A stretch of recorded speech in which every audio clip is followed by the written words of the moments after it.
Then on the strand, with steeds and treasure and armor, their roomy and ring-dight ship was heavily laden. High its mast rose over Hrothgar's hoarded gems. A sword to the boat guard Beowulf gave, mounted with gold. On the mead bench, since he was better esteemed, that blade possessing heirloom old. Their ocean keel boarding, they drove through the deep, and Daneland left. A sea-cloth was set, a sail with ropes firm to the mast, the flood timbers moaned. Nor did wind over billows that wave-swimmer blow across from her course. The craft sped on, foam-necked it floated forth o'er the waves, keel firm-bound over briny currents, till they got them sight of the Geatish cliffs, home-known headlands. High the boat, stirred by winds, on the strand updrove.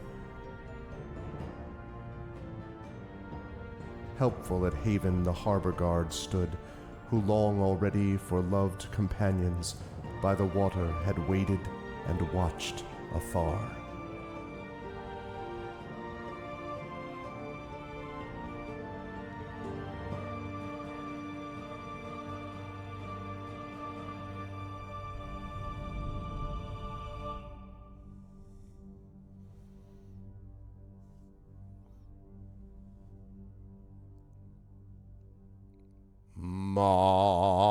I don't know why it always looks like I'm the serpent, because that's what they put my picture over. What's going on, everybody?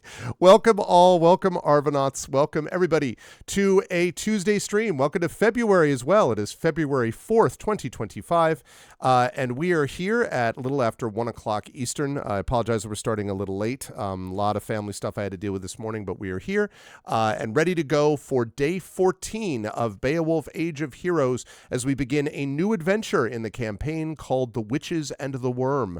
Before we go any further, just a couple of reminders about ways to support our channel. If you have not done so already, please follow the channel. Check out our YouTube with !ArvTube. Thanks to all of those who have subscribed there.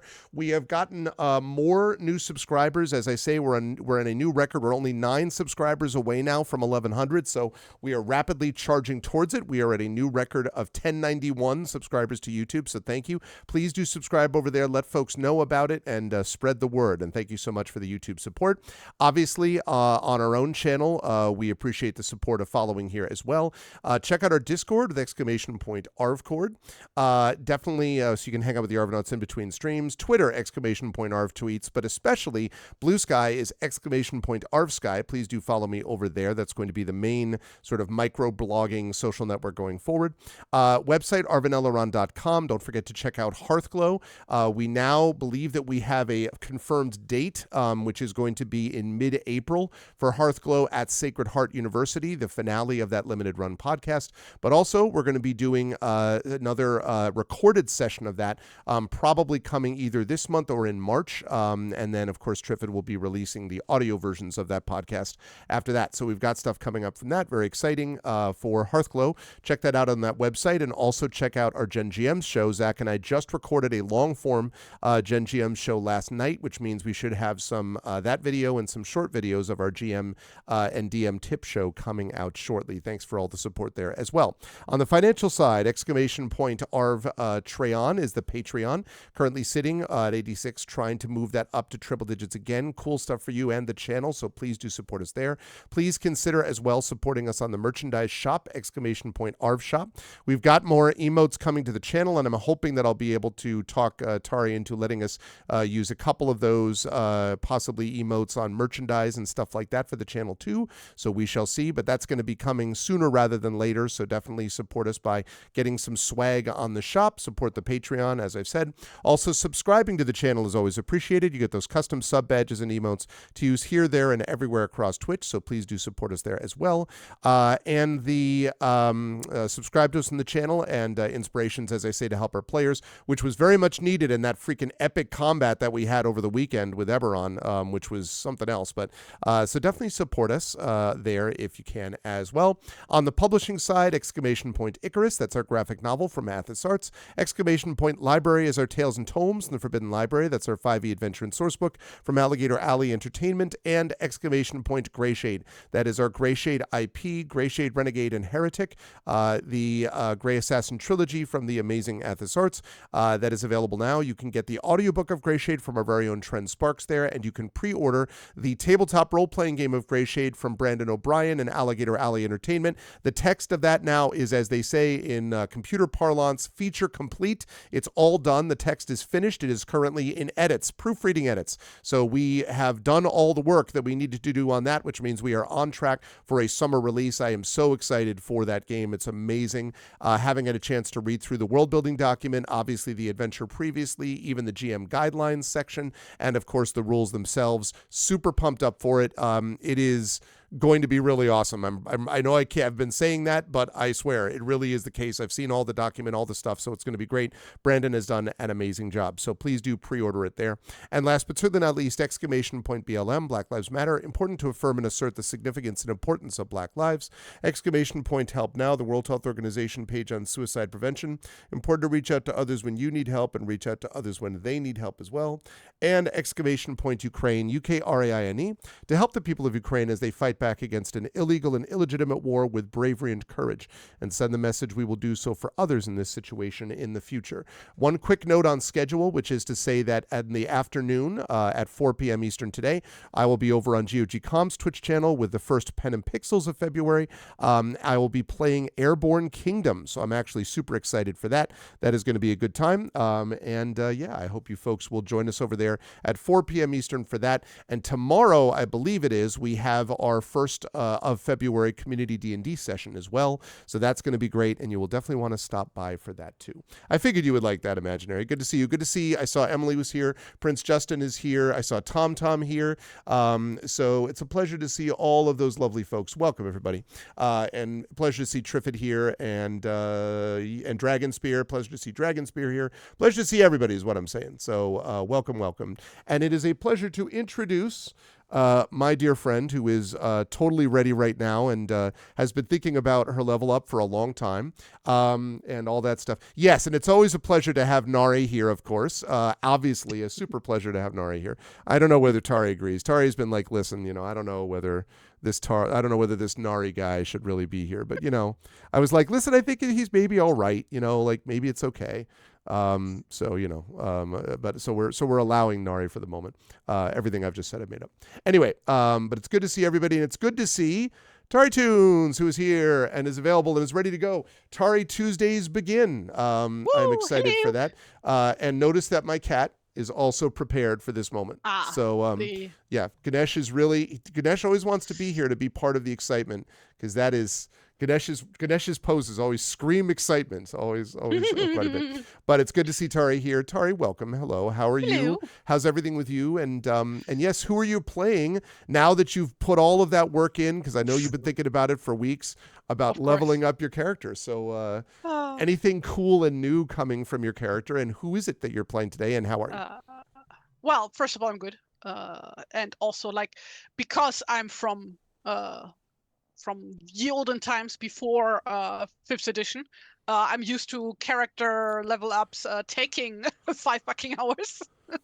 So this was literally this took 2 minutes to do. It's faster, basically a little faster, a little bit more streamlined. Don't need to dig through 500 books to pick out a feat. So that's helpful. But besides that, I'm playing Gino Fefa, who is a former follower of Runselt, who sadly perished in the waves, defeating a big troll. Allegedly perished. I mean, no body has been found. I don't know. Of course. And she now single-handedly, without the help of anyone, saved an entire kingdom. By herself. No, that's totally what happened. No, she somehow fumbled her way, somehow miraculously survived fighting off a drake, and bringing the corrupt ruler of a town to justice. Sadly, Hilda the Spear died in the process. Yep. But justice was done. Justice was done. And we saved the kids, by the way. Any kids We did involved save were the saved. kids. Yeah. No children were hurt in the making of this movie. That's correct. So as far as level ups go, nothing interesting, just a stat raise, which she desperately needed. And we need to roll 4 hit points. Oh yes, the exciting moment of rolling for hit points. All right, let's do this why up. did it reset my hit die again? Let's make this happen. I think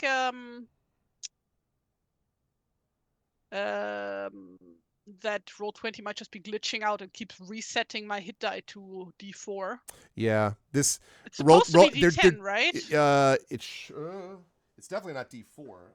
No. Let me double check. Trying to find the page. Yeah. The page. Genevieve is. Well, there's only the hero class. Ox-spirited, right? No, I was looking for the specific. That's Ox-spirited, the background, basically.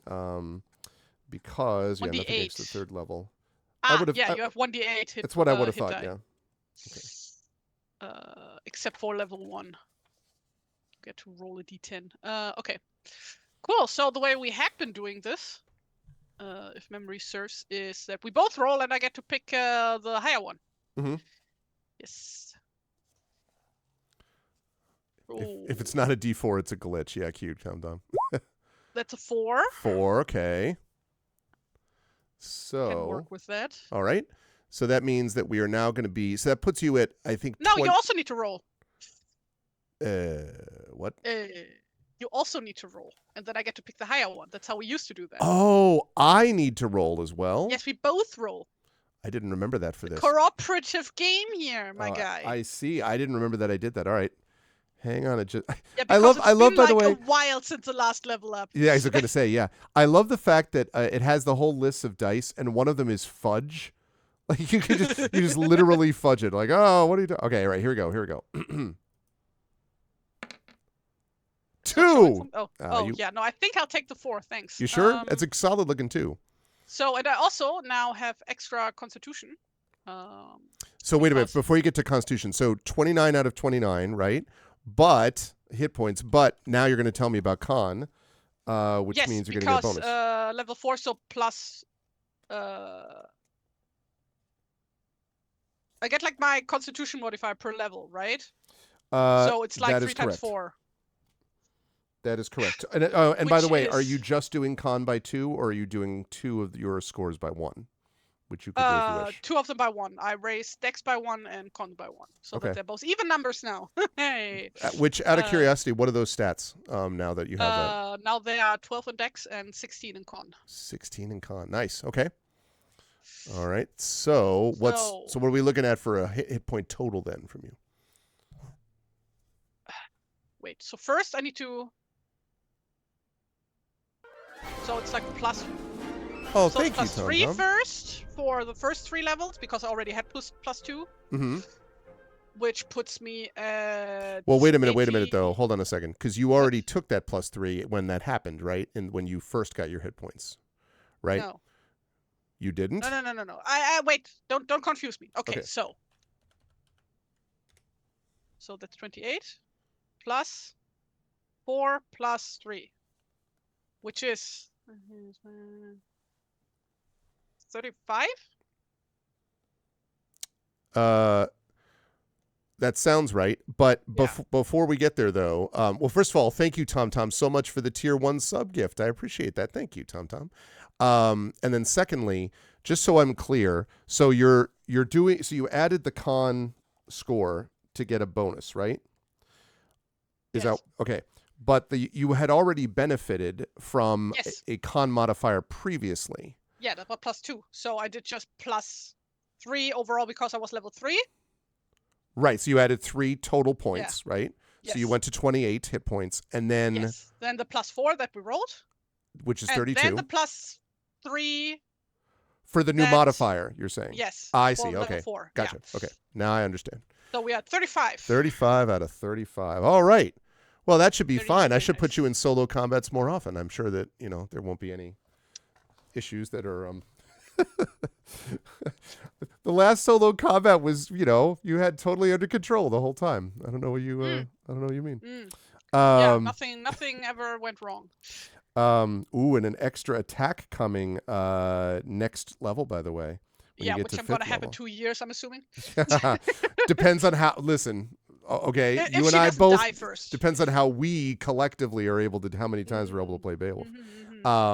But very cool. I'm excited to have Genevieve leveled up to level 4. Yes. And new module today. Let's go. Let's go. Yes, and let's, without further ado, let us do it. I am going to turn on my echo machine, and you might say, why? I'm glad you asked, because the answer to that is, listen!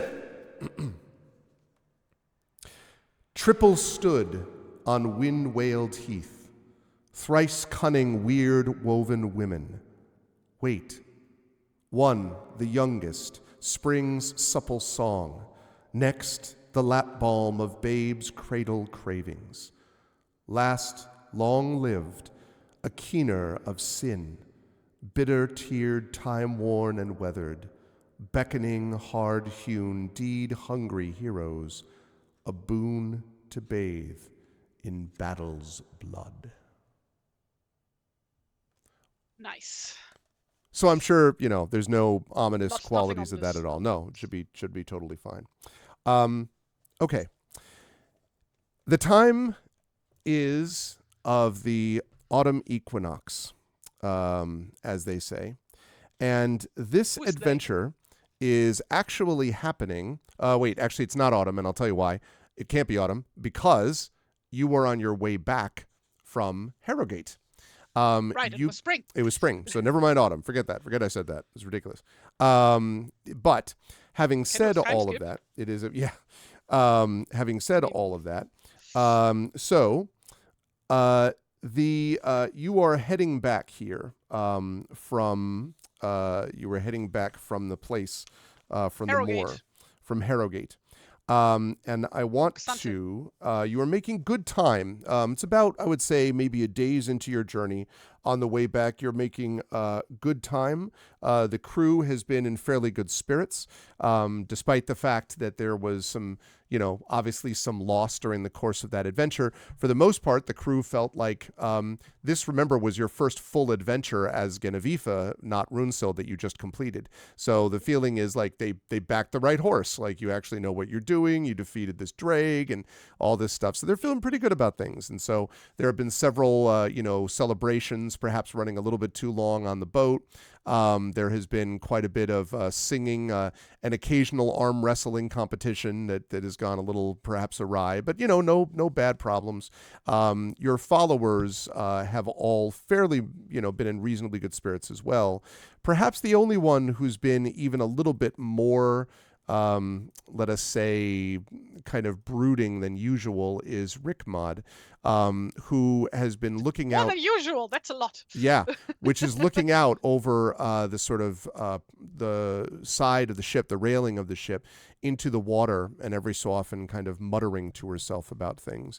Although when you've asked her, she's just sort of shaken her head, and you haven't seen any issue specifically with this. But as you are one morning kind of making your way, again, this is the second day after the travel home, as you're making your way towards back to the home, without warning, Genevieve, the horizon fades as a great wall of mist suddenly obscures the view in every direction. Now, this thing about mist obscuring a boat is not particularly unusual in the Whale Road. You might be aware of the fact that mist is kind of a thing that happens actually a fair bit. Let me check. Let me double check if that's actually what weather usually does here, right? So that part's not unusual. And other than the muttering of a couple of older crew members, And again, the continual muttering of Rickmod, who sort of rocks back and forth, chuckling to herself. But besides that, doesn't seem like any unusual thing to be concerned about. But then things begin to change. The mist grows thicker and thicker, baffling the wind, and it causes the sail to flap listlessly at the mast. Sounds become dulled, and soon a forceful silence is pressing hard on the ears. The sun is swallowed entirely, and despite it having been a relatively sunny morning not long before, all around now is a colorless, sightless world. And you can see the crew are kind of like, now they are beginning to get a bit concerned. And the fact that the sound of the water is so muted, almost as if you were inside a closet filled with wool might be a way to describe it, where suddenly everything just seems close upon your ears. Everyone is more than a little bit nervous, which means it's a Silence is deafening. Silence is deafening, which means it's perfect time for us to generate a portent, chat. Oh, portent time, it is baby. Time for portent time. It is important that we generate a portent. Hey. Okay. I'm assuming that's actually where the word comes from. Yeah, I believe it is, although the Eve as opposed to the A is a little bit of a different thing.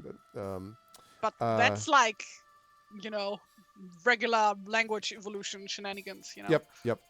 That is a good way to put it, by the way, is that shenanigans really come into play. Dude, you have no idea. You have no idea how shenaniganery languages can get when they evolve. Shenaniganish, if you will. Shigananish. Okay. Oh, that's your cat. Shiganish. Shaganesh. Yeah. What? Look at this cat still refuses to be concerned. Like, Ganesh, there's mist. Aren't you worried about the mist? Can't Ganesh see the is mist. not. Eyes are closed. Ganesh is like, I am the mist. Okay. I'm Bat Mist. All right. So. Oh no! Do you know what mist is? Like letter for letter in German? Oh God, what? Manure. What? It's like a common curse that you say, like, oh, mist. Why would the Germans pick that? Shit. What? Really? Like I said, language evolution shenaniganery. All right. Well, let's get into some portent shenanigans. So, for those of you who haven't seen this before, the portent really impacts the rest of the adventure, and also, of course, impacts the follower pool. So, I am going to set us up our follower pool here. The Witches and the Wyrm follower pool, or not follower, portent pool. Inspiration pool. That's the word I'm looking for. Inspiration pool. Right. Okay. So the way we do this is the player is going to roll 1d4 for me, please. A 4. And has gotten a 4. The most dangerous of all the... No, I'm just kidding. All right. So that means that we are looking at a noun, which means we're going to be rolling once on a noun table and then once again on a noun table. So let's see. So we are talking about that. No. Right. Okay, so 4 is noun and a noun. All right, so now we're going to roll for the first half of the portent here. The first word is a noun. So you are going to roll 1d6 and then 1d6 again, and I will tell you what the table is for the nouns. 6 and 5. 6 and 5. 6 and 5 means, salmon, which is delicious. I have some leftover salmon I need to eat. Okay. Salmon. Like actually salmon? It literally is actually salmon. I love salmon. Okay. Right. So salmon is green, which means that the player gets an inspiration. Hell yeah. 1 inspiration point. Okay. Salmon. And then we're going to do another noun. So again, 6 and 6. No, I already got the 6 and 5. For both I need to... Yeah, because that's a cross-reference table. So 5 and 6. Okay. 5 and 6. Amulet. A salmon amulet. Salmon amulet. Salmon amulet. Salmon amulet? No. That's got to be the name of some like bad guy, some anime villain. Not salmon amulet. Okay. But the good news is that's also green, Tari. So that is, again, My favorite color. 2 inspiration points. Favorite color. Here, my curtains. Beautiful. Ah! That was a lamp. Eh.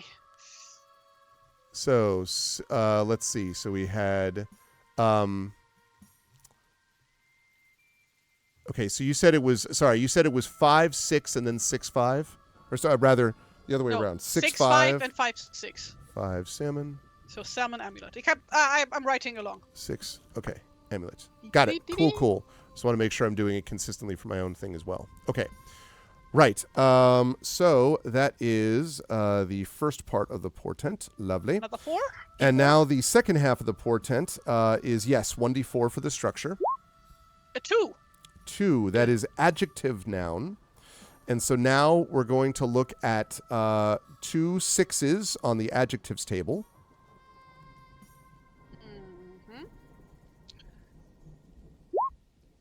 2 and 6. Okay. 2 and 6 is gallant. 2, Ooh. 6, which is again green. Oh, this is going. Yeah, wait till you hear the twist, though. Oh, no. Yeah, but that's okay. 2 and 6, gallant. And then the last one is a noun. So, again, 2 more 6s, if you would, please. 5 and 3. 5 and 3.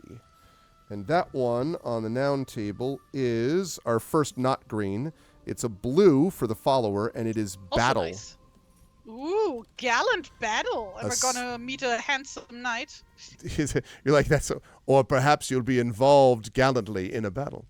Okay, so we're looking at, let's see. I'm looking for a kniget. So salmon amulet, Gallant battle. Oh, it's just the 4, right? Gallant battle. Nope, I think that's good. That's the second half of the portent. So we have those ones set. So it's 3 inspiration for me and 1 for my followers. And 1 for your followers, yes. And 0 for the GM. Oh no, how terrible. I'm so sad and heartbroken. That is to say, Tom points out that German mist could mean misfortune or something you want to avoid in general. Not just manure. Yeah, but that's where the word comes from. It's like saying shit in English. Right. You don't want to deal with this shit. Or actual shit. Yeah, it's possible. Mit dem Mist nicht abgeben. Yes, indeed. Okay, so we have... There's a famous bread that always says mist. So... Really? Yes. His name is Bernd. Okay. Yes. A very famous bread. Very famous bread. Interesting. Okay. So we have that. Okay.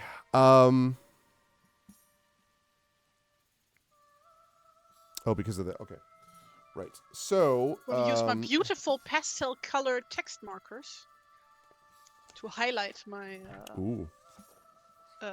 My things, my stuff and things. Inspiration. Lovely. Okay. So, Rickmond has been looking over the railing, as I mentioned. And as Rickmond is looking over the railing, she sort of kind of points downwards and she says, "You might want to look at this." And she points over the railing at the ocean. Right. She, like, Pipa, like, stumbles over. And looking down at the water, you see a sort of long, well-sized fish leap out of the water. And now you are used to seeing sometimes fish that come near the boat, depending on the circumstances or whatever. But especially in, and it's not, actually it's not choppy right now at all. It's actually fairly calm, if anything, which is itself unusual for the whale road. But you can see a large fish, and it seems to be just one of them, that is continually jumping above the water.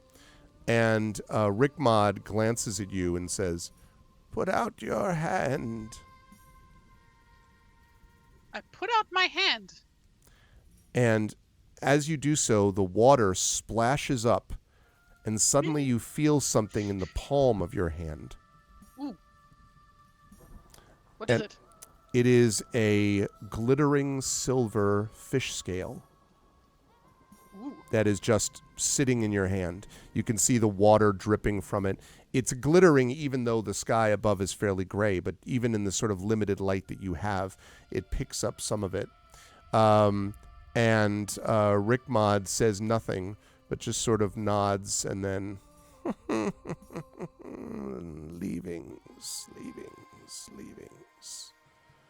And then starts looking back down at the water. And you are left with this scale in your hand. Okay. Can I tell what kind of fish this belongs to? You suspect it is from probably a salmon. Hey! Who'd have thunk? Who would have thought it? But it is No, it's obviously a sea base, because it's always a sea base. I suppose, yeah, But No, because Animal Crossing is always a sea base, yeah. It's always a sea base. Oh God, I remember. What was it? The thing that I always used to catch in Lord of the Rings Online was always like sunfish. Sunfish. So sick of sunfish. Anyway, so yeah, but of course, extraordinarily unusual that the water would just distribute a fish scale to your hand. But it's not, fish swim in the ocean. It's not totally surprising that a scale would show up. Why it would show up exactly when Rick Mudd predicted it would. We don't question Rick Mudd. I was going to say, it causes headaches. Yep. You get a migraine. Yeah, absolutely. So the question is, do you want to do anything with it? I mean, it's just sitting there. Yeah, basically, Fifa just stands there with her hand up and just looks at the scales and now? What do I do with this? And Rick Mod sort of first doesn't answer, and you wonder if she's heard you, and then she says, "You might want to keep it close. It could have value for you, or not, but it might be worth preserving." Right? Leavings. She just puts it away in her pouch or whatever. And you can hear now there's a sort of general muttering from the crew.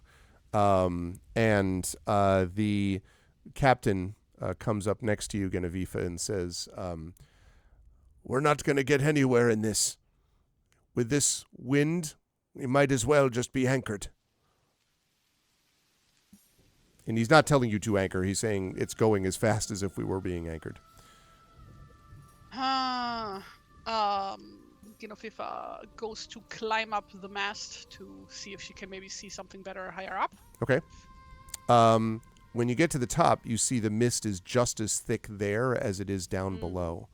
The whole area seems to have just been consumed by a cloud. Well, you know what that means. Everybody to the rudders. And so they do. They all drop down to the oars. I was going to say the rudders. Yeah, no, the oars. 20 people run to the rudder at the same time. No. To the oars. So they begin to pull and row. And the rowing, the water, even at one point, Genevieve, you probably tested to make sure, the water almost feels turgid to you. Like it's just thick. Turgid, meaning like really thick, and like it's hard to pull it. Like normally when you have, people all working as one, the ship can move at a good pace, but or sometimes the waves can make it harder to, whatever. But in relatively calm conditions, it's strange that the boat seems to be sluggish and responding sluggishly. And I would encourage everyone to check out the incredible book, A Wizard of Earthsea, and look towards the end of it if you want to get a sense of what happens when a boat starts moving sluggishly in the water, as it is memorably described by Ursula K. Le Guin. And yes, this is no ordinary sea voyage. Well done, Prince Justin. I appreciate what you did there. You didn't want to start a row, but I had to mispronounce that for the myth. Anyway, so hours pass like this, Genevieve, in the listless mist, without a break in the gray monotony, when suddenly, crunch, and the hull crunches onto a pebble beach. And the crew sort of like is immediately freaked out because normally there are sights, there are sounds, there's like looming shapes even in the mist. You're like, oh wait, there's things coming, but you're like going along, and then smash, the hull is just on the ground. There are no calls of shore-dwelling gulls. There are no sound of waves breaking on the shore or cliffs. There is no smell of sedge or heather. You're just there. And this is where I told you there'd be some unusual moments to this. The inspiration pool is now being adjusted. Oh, boo! Boo! Yep. Shibong. And it's so funny because it's like, I think this is the only time this happens in these adventures. You're like, God damn it. So For once, I roll well. I know, right? The good news is you will still have an inspiration point when all is said and done. But what it means is that your followers, yourself, and I all have one inspiration point now. And Additionally, right? Not additionally. Additionally, total. right? Sorry. That's all we have. And I quote, hopefully this signals to the player that something very strange is afoot and their hero is entering uncharted territory. So I just want to be clear about that. The hero is entering bullshit territory. Bullshit territory. I will stop sailing into the territory, as we would say. Yes, exactly. I see what you did there. I will stop sailing into the Bay of Puns, Prince Justin says. Very nice. Maybe we can watch all the ship talking here. Yep. Good one, Emily. I see what you did there. There are a whole lot of other topics. Again, well done. Exceptional. All such terrible puns. Let's celebrate them. Very nice, Neri. Very nice. I appreciate that. Good stuff. You all are really anchoring this game today, and I'm really grateful for that. It really has demonstrated your prowess as a part. Yeah. Sorry, I didn't mean to be... I don't know English ship terminology. I can't join it. I didn't mean to be stern. Yeah, let's go. Whoa, Orb Weaver with the 5,000 bits. But tis. Wow, Orb Weaver. Thank you very much. No, wait, is that... I always get mixed up about that. Is that $5? What is that? I forget what that works out to. Thank you so much there, Orb Weaver. Is that, I never remember if that 5,000 is $50 or $5 or either way though. Thank you, Orb Weaver. I appreciate it. Thank you so much. That's great. It's good to see you. $1 million. Well, the reason is that we have those new bits emotes, by the way. Oh, and I showed a bunch of people this already, but have you heard the good news about some of our new emotes from the amazing TariToons? 5 more are on the way, chat, but even in the meantime, there are bits emotes that you can get. Do you like my little swall animated? Would be about 50. Either way, though, Orb Weaver, thank you so much. I appreciate it. What do you mean you didn't spend it? I got something. I saw it there. I see the thing on the list. I appreciate that, Orb Weaver. Thank you. Hacked the Twitch servers and get hyped. To give himself what are they called? Robux. That's right.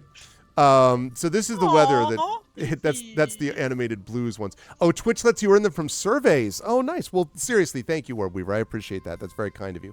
And I do love Arvany Swall. Yes, I am a big fan of that one. So we have a lot of new emotes. Thank you so much, Orb Weaver, for that. Okay, so you're here on this beach, and the rest of the crew is muttering very, like to each other. Cursed, proof. And you can tell that they are very much troubled by this experience. And the captain sort of looks over and he says, after kind of checking the boat, and says, I don't think there's any damage, but we're not going anywhere right now. Well, let's first try to figure out where we are, or how late into the day it is. Yeah, if you had to guess, by the way, probably midday based on how long you've been on the water. But it's hard to tell based on light because it's all just sort of dull and gray. Well, crew, you guys stay here. I guess we'll go explore. Let me. I'm going to show you a I'll let picture you. that I have. I've got a picture for you. A picture. I have got a picture which is going to show up on Twitch chat. Whoops. Which is going to show up on Twitch in just a moment. I have a picture of all of you to show you what exactly we're dealing with here. Like that should be good. Okay, and then this, and then this, and then a little bit of this, a little bit of that. Mm-hmm. A little bit of this, a little bit of that.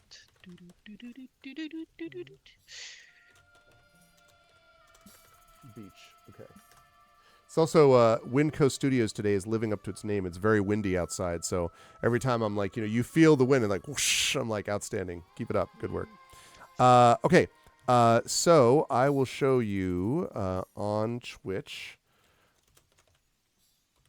what the beach looks like that you have landed on. Well, I've been to several pebble beaches at the North Sea. How special can this one be? She said that it turns out everything is like tiny skulls. Yeah, exactly. Oh yeah, that's just your average. That's just your average beach everyday beach that we're looking at in the north in the Whale Road. But you can see that what I love about that is that the land doesn't look much different than the water. Like it's all just like. Yeah, that's also just what happens when it's misty. Yeah. When it's like gray out, you literally can't tell. Yeah. Where the water ends and the land starts. Yeah. And you can see as you look down that the beach is made up of gray sea-worn pebbles rather than sand, and it extends in a wide curve into the mist, probably 100 yards in either direction. From what you can tell, still from your vantage point on the boat, that the pebbles slope gently upwards to a line of dunes, which are topped with this dry-looking reedy grass about 50 yards inland. And the beach is eerily silent. Even the waves lapping on the stones make almost no sound at all. How bright is it currently? Like, can we see? You can see, but it's, as we said, like very grayish. I'm used to this actually from the Pacific Northwest, where my wife is from. Like, if you go out there, it's often just very, as you said, like very gray all the time. It can get quite bright despite that grayness. Here, though, you would say it's much more of a dim. It almost feels more like a winter afternoon, Genevieve, than a spring day that you would have hoped for, and totally different from the spring morning you were sailing in earlier today. Yeah. Then in that case, would light a torch. Okay. Hand it to one of my followers. Or actually, like multiple people are gonna get a torch, I guess. And we go climb the nearest dune. Okay. All right. As you enter, I have a map for you, which I will move you over to now. And you will see the incredible excitement of a largely dark area. Outstanding. Look at that. How incredibly valuable that is. Well, I see trees of green. Do you want to move your token onto the map? Can you do that? Have we talked about token? this before? Yeah, Uno token. 100% pixeled. There we go. Because Roll20 is incapable of rendering tokens at a acceptable I know, right? resolution. I don't know why. Well, if you like, okay, let me see. I'm going to see just, oh wait, can I? Can I not?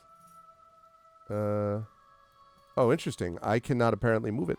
I was going to look at it and see if I could, I have total and ultimate control. Unlimited power! Unlimited power! Okay, there we go. So I've zoomed in a bit. Let's move that over there. Okay, that's pretty good, I would say. Let's zoom that out a touch, though, so that people can see the scope of the beach that we're looking at. Okay. The scope of the beach? There's a bard around here?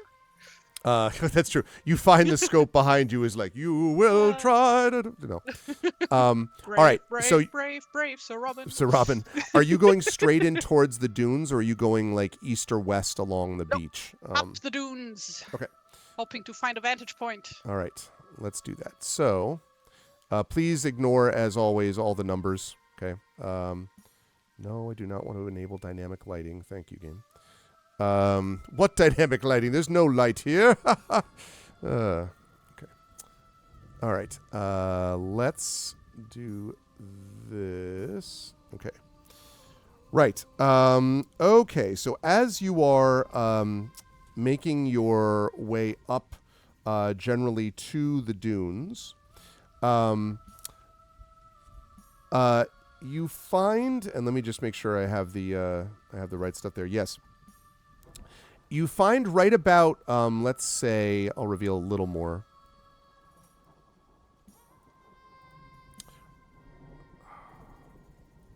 Okay. Right about here, I would say, Genevieve, you find a dry, sort of circular clearing in the peat and the dunes here. So you come up here, and there's almost like a kind of peat moss, just a little bit here. You could tell that there's more the farther up inland you go. But when you get to this spot, you can see that there is a dry circular clearing in the peat, and the remains of a fire, which is long since cold. And around the fire, you see numerous discarded shells of some kind. You need to like get close to actually see. Discarded shells. So every beach ever. Because Well, of all the seagulls. I haven't told you what kind of shell yet. Yeah, I guess I go check it out if I can't see anything else of interest. Because they're not seashells. They are shells of what looks like chestnuts. Chestnut shells. Chestnut shells. Chestnut shells. Chestnut shells. Chestnut shells. Chestnut shells. Shmush. She's found chestnut shells by the seashore. Chestnut shells. Okay, so probably some chestnut tree close by. Can I tell what kind of chestnut? Edible ones or inedible ones? Edible. Okay. Yep. Cool. We are far, far away from Railroad. Yeah. There's no grow here. Yeah. Genoveva wouldn't actually be able to identify those. However, even Mundia and even Galip would be. Okay. Because they are native to where they are from. That's true. And you brought, I'm sorry, did you say you brought them with you as well, those followers? Okay. All the followers. So yeah, so they would pretty much acknowledge exactly what you just said.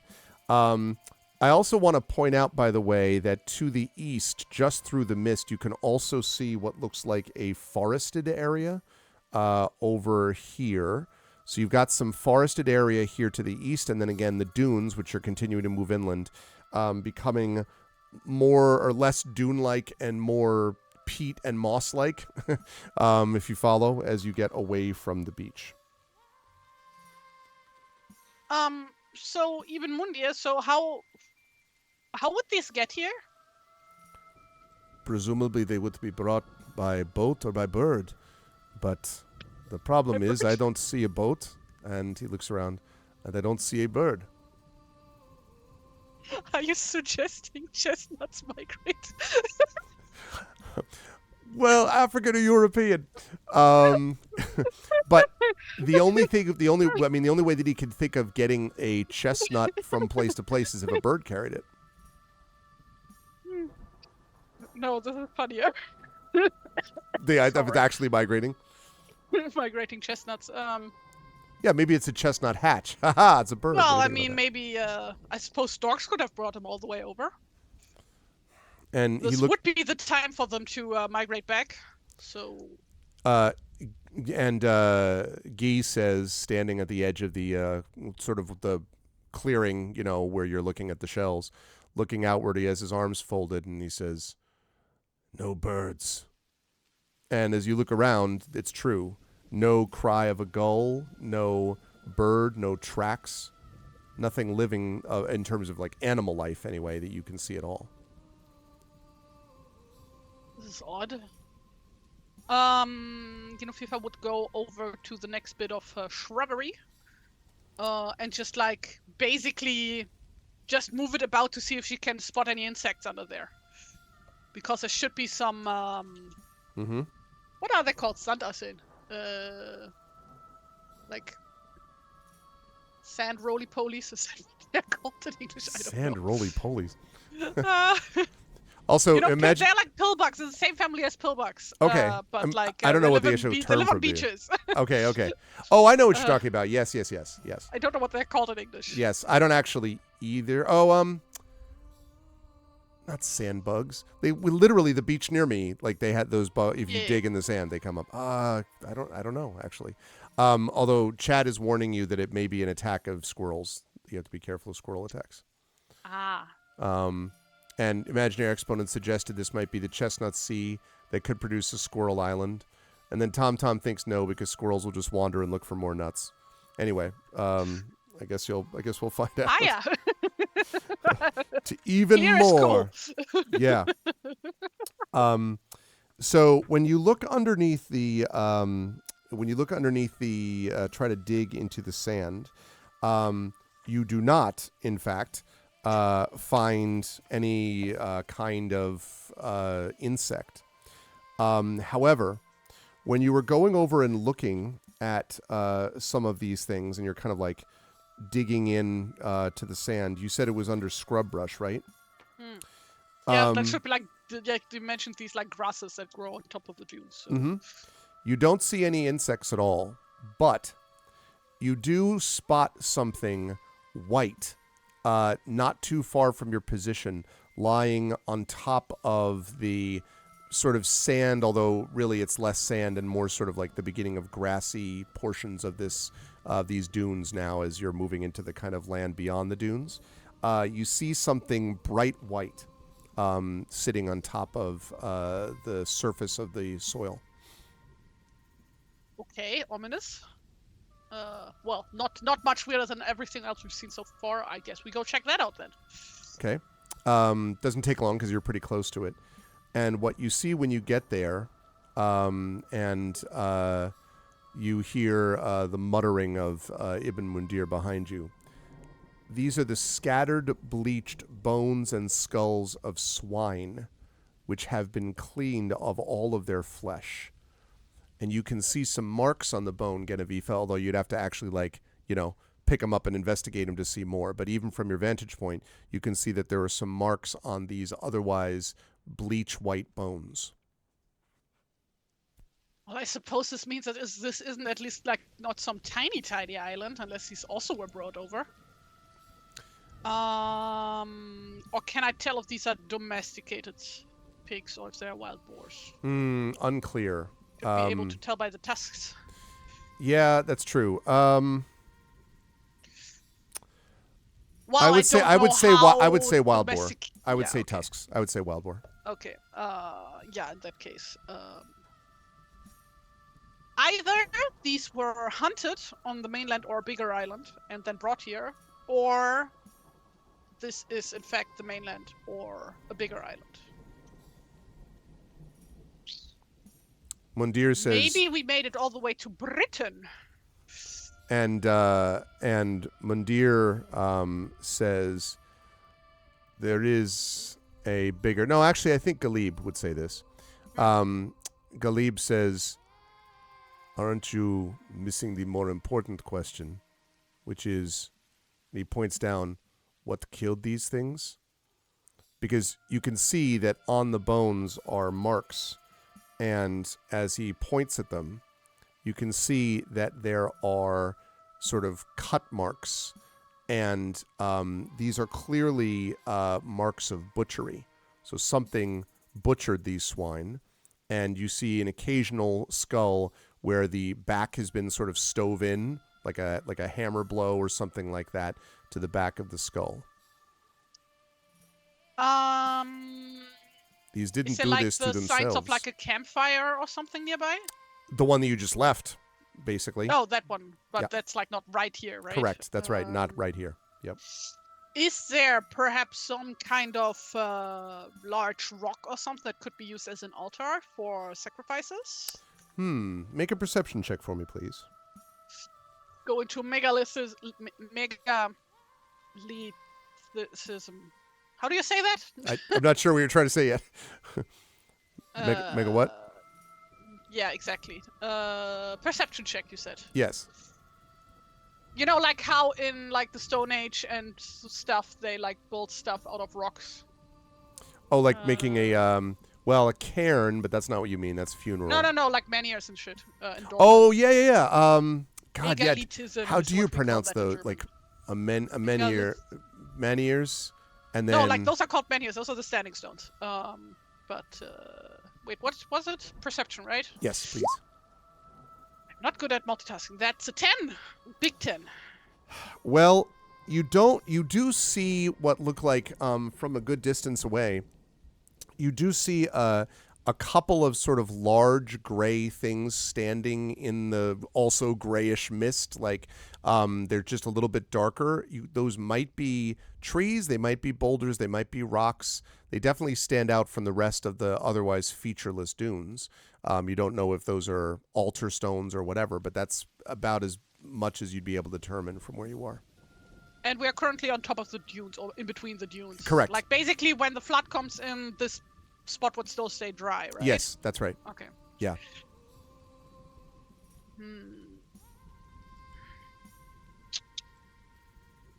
Well, Rickmot, any idea what this could be about?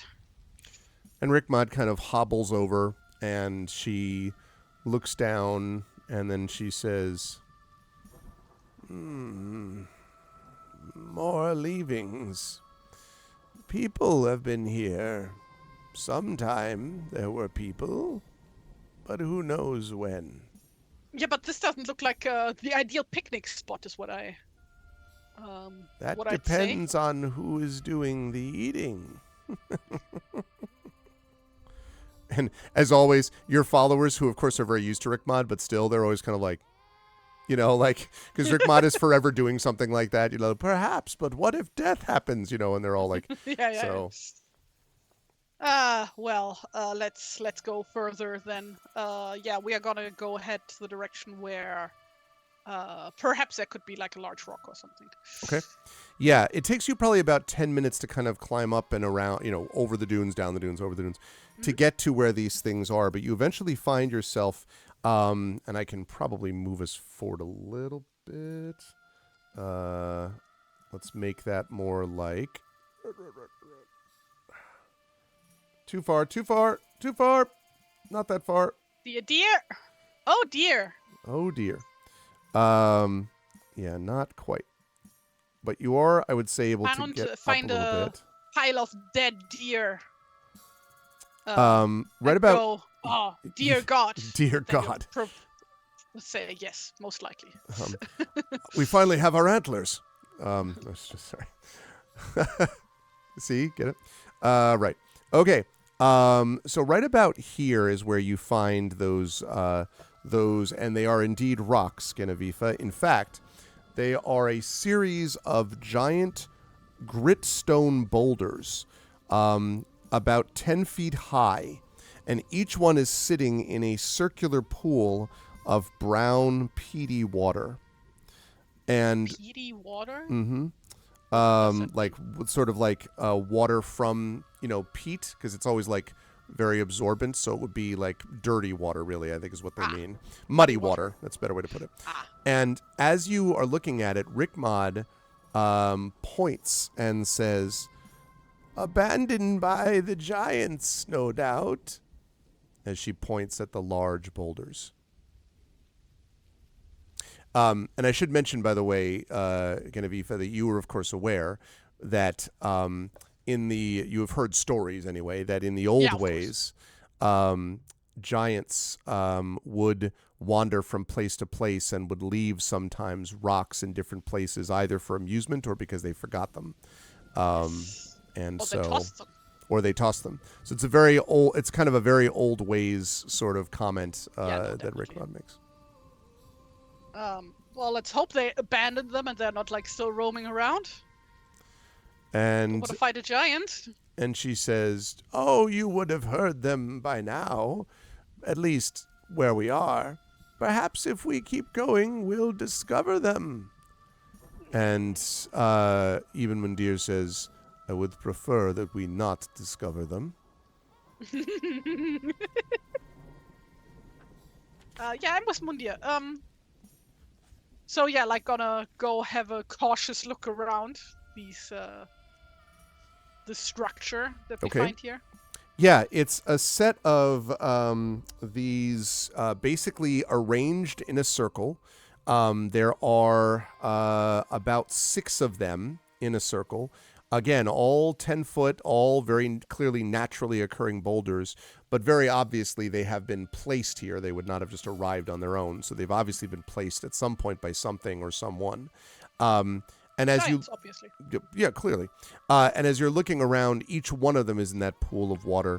You can see a couple of them are sort of leaning over where the peat has kind of given way a bit, and so some of them are a bit tilted. But they all seem to be about equidistant from each other. And in the center is a slight rise, like a slight mound, I guess might be the way to put it, in between these 6, in the middle of these 6 stones. No markings, by the way, on the stones of any kind. Why don't we toss them into the fire? No.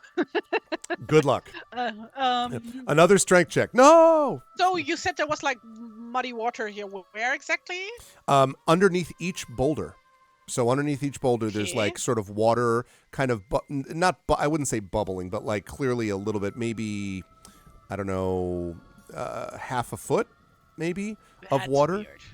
At the bottom of each of these boulders. And then, as I said, there's a mound in the middle of them, and there's obviously no water in the mound.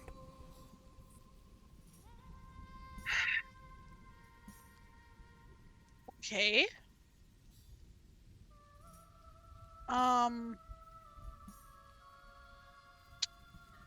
So how large roughly is like the diameter of this stone circle? I would say they're each set about 10 feet apart. So there were 6 of them. So we're looking about a 60-foot circle, 60-foot diameter circle, I would say. 60 foot in meters. Oh. Let's see. What does that work out is to? 18 meters. Yeah. Oh, that's pretty big. Damn. It's pretty good size, yeah.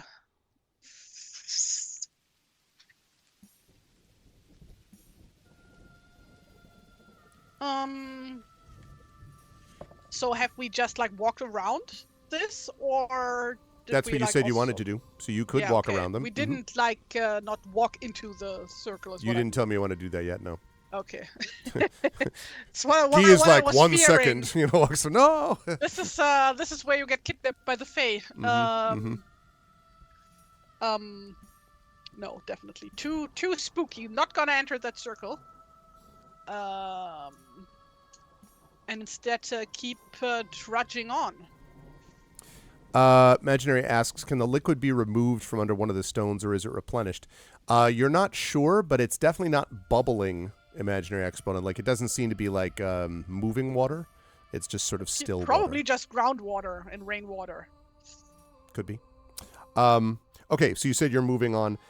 As you are heading, like, literally just to the north of that circle, like just as you've gathered everyone together, you hear from a considerable distance to the north, farther inland.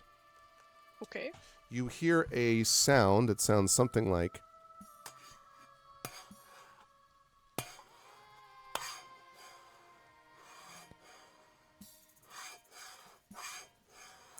a scraping sound, but it's a pretty significant scraping sound, like a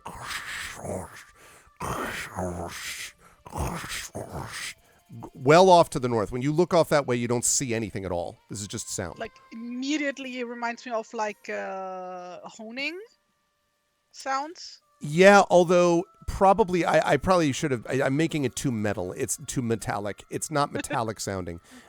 It sounds more like a scraping along. In fact, I should use. No such thing as too metal. Nothing is too metal. It's true. Sorry. My apologies to all those who are offended. No, I'm talking. But I'm thinking more like wood. The sound of scraping on wood. Scraping on wood.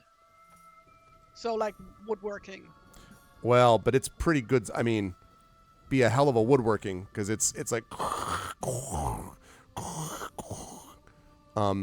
pretty large sound, if you know what I mean. Okay.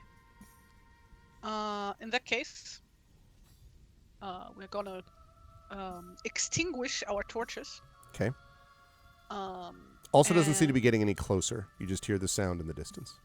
and gonna have Genofefa and Yi go sneak up on wherever that noise is coming from. Okay.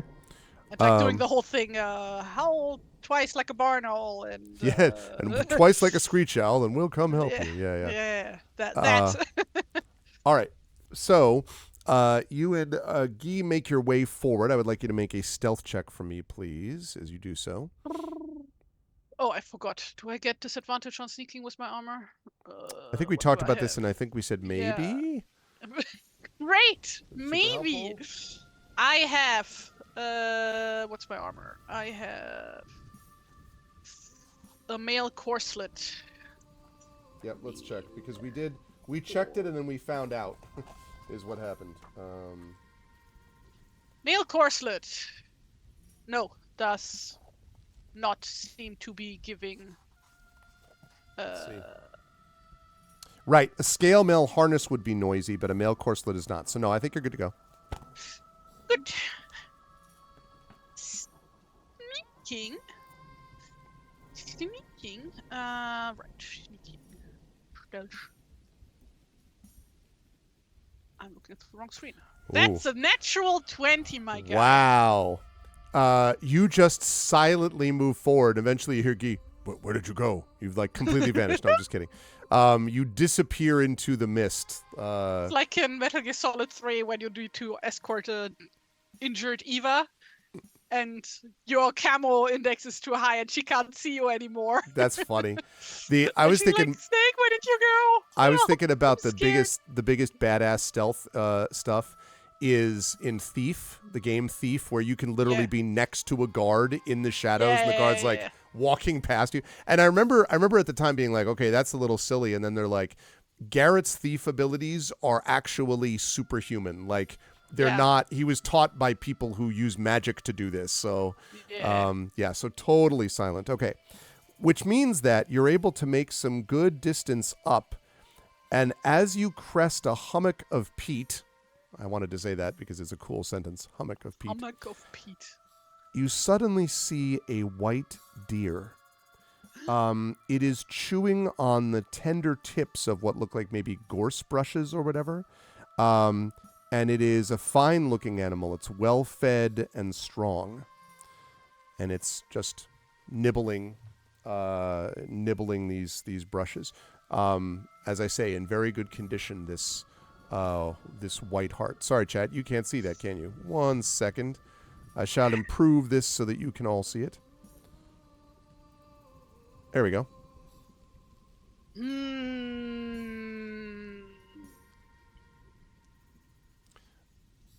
And Guy, actually, Guy just sort of looks at you for what you want to do. He does not comment on the deer as Ibn Mandir or someone else might have. Trying to think what the appropriate thing to do here would be. If this would be like high Middle Ages, late Middle Ages, right? Then it would be, oh yeah, of course you hunt this thing down because this is an amazing hunting trophy. But this is not that time frame. So I'm like, no, Genofefa would just stay in her spot and admire its majesty until it moves along. It does actually start to move to the north. In the same direction as you were pursuing the scraping sound, which, by the way, has stopped. So the scraping sound wasn't coming from the deer? No. Much larger. Larger than the fucking... Okay. Yep. Right. Okay. Wait. I need to move my token. You should move my token. And I can't. You only have control over it. Why do I only? That doesn't make sense. I don't know. I. Where do I have? Just gonna plop. Oh, I know why. I think I know why. Ahaha! I can now control it. There we go. Sorry. Not that I will, but it's good to know. Why won't you let me put this here? I can't add any additional tokens, sadly. Oh, you can't? I can do that if you want. Just like something to like mark where the rest of the party is. Oh yes. Yeah. Did we just ever put a do like little a cross. follower token? Well, there are tokens for every follower. But, no, I know, but I mean, like, you know how you did the group one? Yeah, like no, I didn't. Okay. Just gonna here and move that cross wherever it needs to go. All right. This is the rest of your followers. Are the rest of your followers like following you behind Guy? No. So they're staying there, but Guy. So is this Guy that I'm moving, or is this the rest of the followers? No, Guy is with me. Okay. The cross is for the rest of the followers waiting. Okay, gotcha. So about there, I would say. Okay. And how large is roughly each square? That's a good question. I think this is. Like, what is it? No, that is like 10 meters. Yeah, in fact, I should not have this gridded. That's my fault. Because they don't have the original version of this doesn't have a grid. So let me, because that's going to be confusing. So never mind the grid part. So basically, this is still too macro to be sort of actual battle map stuff. So I would say that you were from your position probably a good 100 feet or so from the deer, maybe 125 feet. You can see it, by the way, much more clearly than you can see anything else in this mist. So when it starts to move, you could stay behind it about the same distance if you wanted to keep your distance. Yes. Your original stealth is what let you move this close to it. Yes. Okay. Wanna stalk it basically because like it's really weird that the deer would go towards the noise. Yeah. So wanna figure out what that is about. Although the noise, and also remember I mentioned the noise has now stopped, just so you know. So, okay. So you do follow it as it walks forward. And then you see, as I will show you in just a moment. Okay. Large number 5. You see a large number 5. Yes, I apologize for, as I say, the numbers are not my doing. There is a wide bowl in the peat. And standing in the center, you see, wait for just a moment as I give you this picture. The time has come for a picture. All right. I'm going to show you a picture chat. It may seem familiar to you because we may have used this before. I'm so tired today. I had a long day. Same, but I'm sorry that I contributed to it anyway. Why do I not have the thing? Okay, you know what? Well, if I feel like I can't do the stream, then I'll let you know. Don't worry. But okay. Just exhausting stuff. I hear you. Okay, good. Yes. Perfect. Good. So I now can provide. Oh no, I don't need to do that. I just realized I don't need to do that because I have tokens for them. Never mind. Chat, you're going to see something it's a even token cooler. with a steel chair. Oh my god, he threw him into the announcer table. I've been watching a lot of wrestling lately. I was going to say, I was like, where is this coming from? I'm just very, like, I've been, like, annoying Nari horribly with making him watch wrestling with me. And him, like, and just, like, me explaining, okay, so this guy has beef with this guy and this guy. That's funny. Yeah. I mean, it fits. It's, I love wrestling, what can I say? Like, just seeing people fly around, it's awesome. Back in the day, I loved watching wrestling on USA Network. It was, later on we found out sort of the unfortunate side of it, that was the steroid use and all that stuff, and that was not so good. But back in the day, Coco Beware and the Iron Sheik and all those people. Those don't ring a bell. Oh, Never yeah. No Coco Beware? The Birdman? No? Oh, man. No?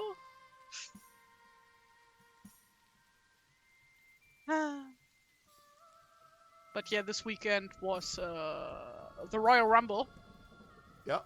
Which I just want to say, the women really stole the show here. Like the men's division got fucking nothing on the women's division currently. Really? Like, goddamn, yeah, the women's division is amazing. Let's see. Okay. I'm just getting these. Like, I mean, the men's division still has like some outstanding people in it. However, as a whole, the women's division has like much more to offer, including being way funnier than the guys. Like, my god, the heels in the women's division are absolute awesome. Like, I love Chelsea Green. She's so funny. Okay. I can't find the tokens right now, so rather than waste time, I'm just going to show us the original picture that I was going to show us. So yeah, if Genofefa dies, then I'm probably going to play a pro wrestling pro wrestler character. It's going to be you'd be a bench breaker, right? Is how that would work in the game, the context of this. All right. I mean, a regular D&D, you could just play like a monk barbarian, right? Multi-class, right? If you want to see an example of that secret level that I think I told you about, the Amazon secret level, it's on Amazon. The monk that they show in the D&D one is like. Oh, I haven't hardcore. watched that yet. No spoilers. You have to watch that, Tari. It's great. Yeah, no, I will. That's definitely on my to-do list. It's short. It's like it's like 12 minutes. It's not long to watch. I'm gonna do that. I just finished watching the other show by the same guys that they published like last year. What was it called? Okay. Yeah. Well, are you talking about in that same series, or is it Love and Robots, or what is it called? Love, Death, Robots. Love, Death, Robots. Yeah. Yeah, that was amazing. Okay. Here's what you see. Yeah. Standing in the middle of this sort of peat bowl are three figures. And the first of them that you can see on the right is what looks like a young girl, maybe 12 years old. She has long auburn hair, which blows about her freckled face, even though there, at the moment, in this area, has no wind. And she is dressed in a simple white shift embroidered at the hem with simple flowers. And she looks at you and says, "I am Magdin." And she laughs. The second is a woman of young middle age, very tall, and she is carrying, as you can see, a sleeping babe on her hip. And she wears the headscarf and linen apron that you've seen from many a housewife of the time, right? Many a woman running the household. And she seems tired, and she says, "I am Modor." And the third of the three reminds you immediately of Rickmod. She is a bent-over woman of advanced years, and she wears the veil of a widow from east of the Whale Road, hung with silver coins, and her threadbare shift is sewn of black cloth. And she looks at you and croaks, "I am Widway." And the deer trots over to Magdin, the red-haired woman, and she pats it and laughs again, and it nuzzles her and then bounds off. And the witches stare intently at you and speak. The young one says, "When shall we three meet again?" "When slain is the snake," says Modor. "When riven is the robber chief," says Widway. "When bound is the bauble," says Magdin. "When fallow is the field," says Modor. "When hefted is the headless spear." And then all three together say, "The dimming of the sun and the rising of death itself in the breast of that which cannot die." And they fall silent. And now, Guy behind you mutters something inaudible, but it's like some grumble of something.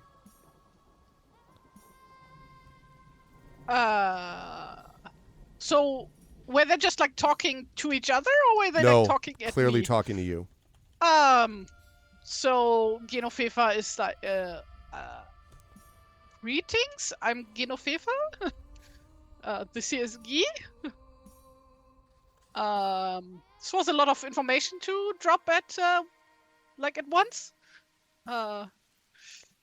And the tall one, Modor, says, "You are welcome, one known as Genevieve, to this kingless land.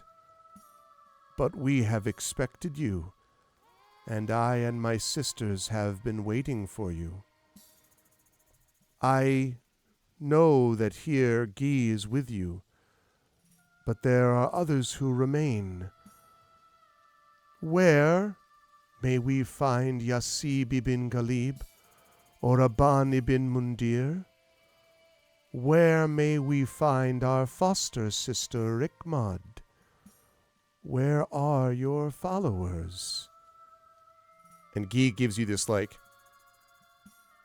side-eye, like, TF thing. Fifa's like just standing there incredibly wide-eyed as it like starts to dawn on her who is she exactly speaking to. It's like, they have a bit further back. I can call for them if you wish.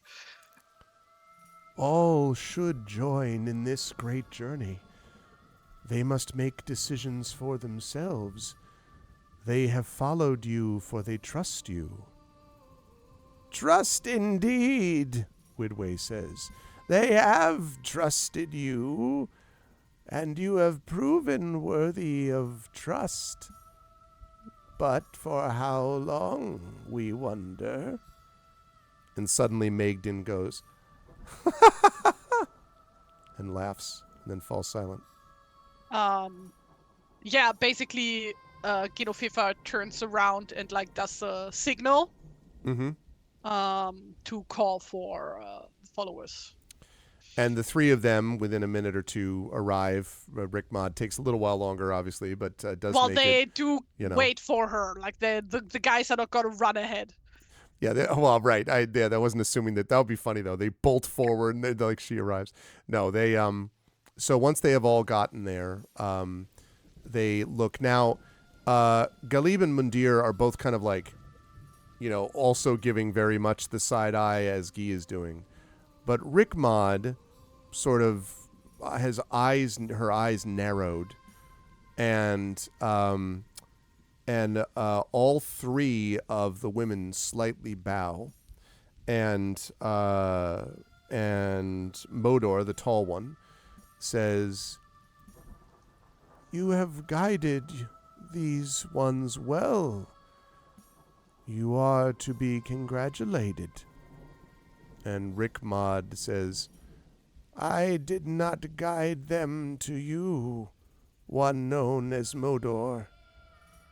She must make her own path. You are providing prophecies she has not yet been prepared for." And Widwy says, "Our own counsel will we keep on when one is prepared, Rikmad. Remember your place." And Rikmad falls silent, but you are almost positive that you feel anger radiating from her, Genevieve. You don't even need to check to tell, because it's not a normal state of affairs for her. Fifa just stands there like open mouthed, like, is this like really happening right now? Yeah. What's going on?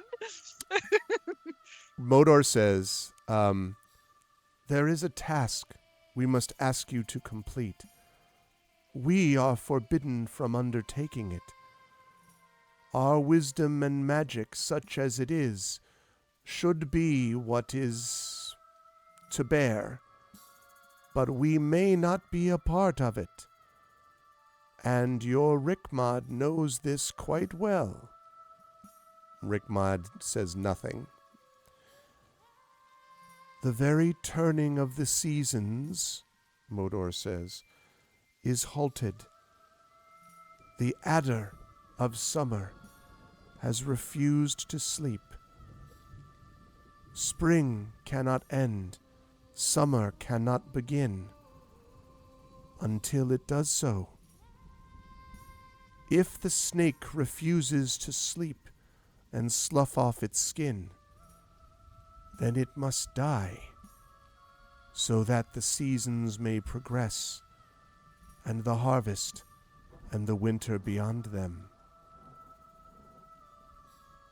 And Rikmad sort of looks at you and says, "This serpent is not easily dealt with, sisters." And the three women say, the younger one says, "We know that. Of course we know that. But your Genevieve, she may succeed where others have failed." And Rickmod falls into a sullen silence.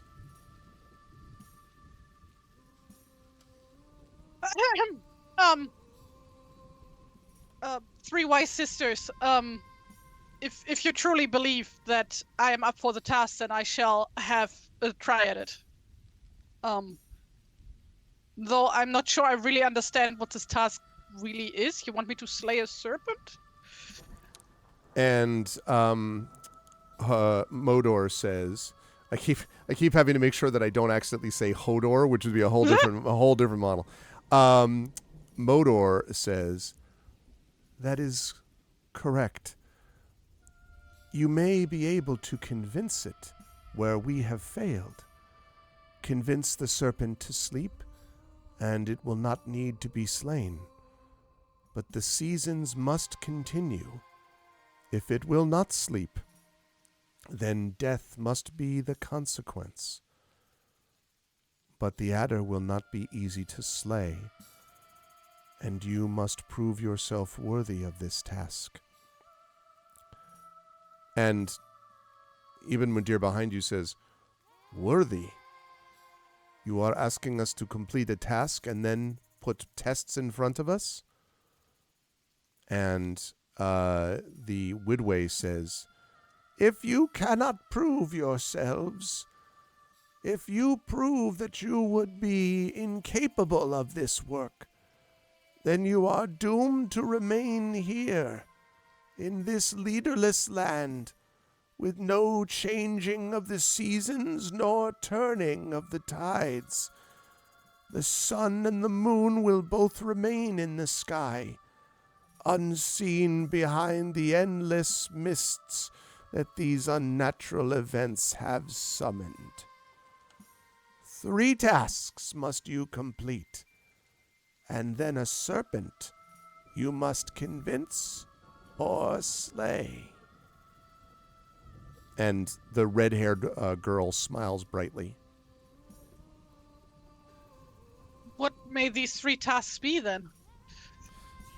"Speak to each of us in turn, and we will tell you of our quest for you." All right. I suppose I should start with Meglin, was it? Megden. Megden? Maegden. So you want to speak to her first? Yes. Because she was also the first one to speak to me, so. That's right. And she says, "I'm so glad that you're here. We've heard that you're coming, and I was very excited to meet you. We've heard so many stories.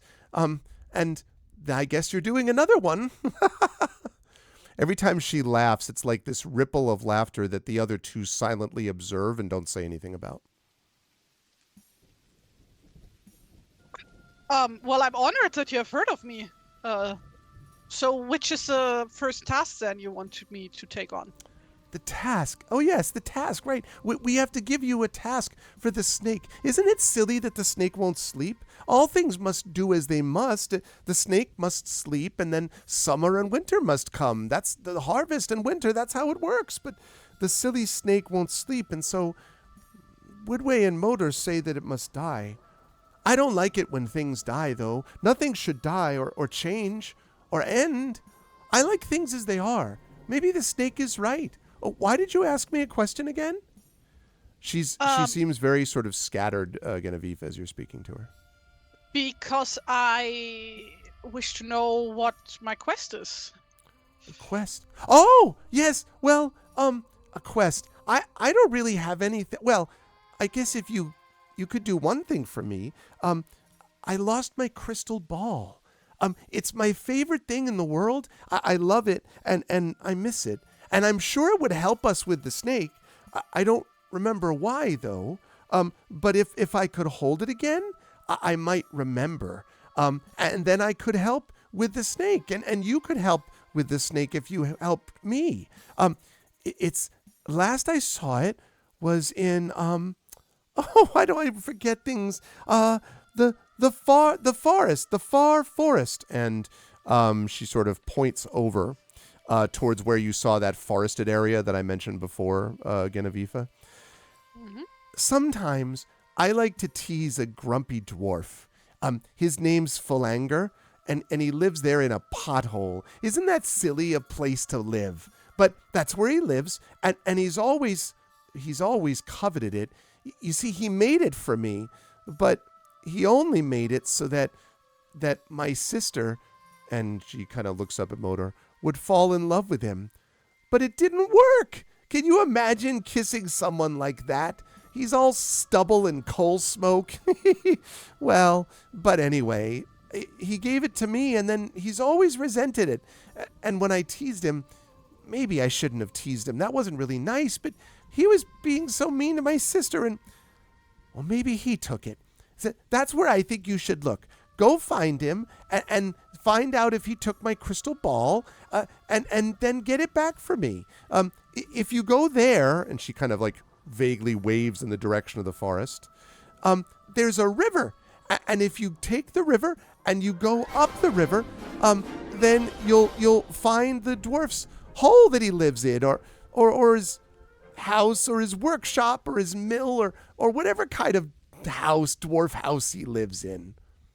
Thank you, Tom Tom. That's so nice of you to have given a gift sub to Imaginary Exponent. Thank you. She sort of speaks to some random figure in the air. And she looks back at you and she says, "That's my quest. But you can't kill anyone to get it back. I can't bear the sight of blood, and no one should suffer over a crystal ball. Or at all, really. I mean, I guess you've had to kill some people before.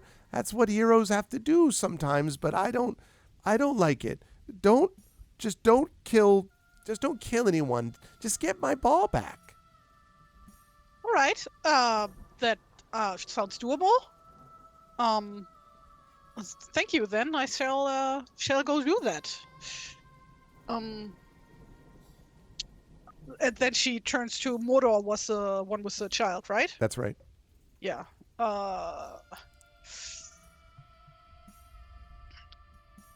And what may I do for you then, wise one? Modor looks at you just before you do that. Megan says, "Why, Tom Tom? You're not bothered by my voice?"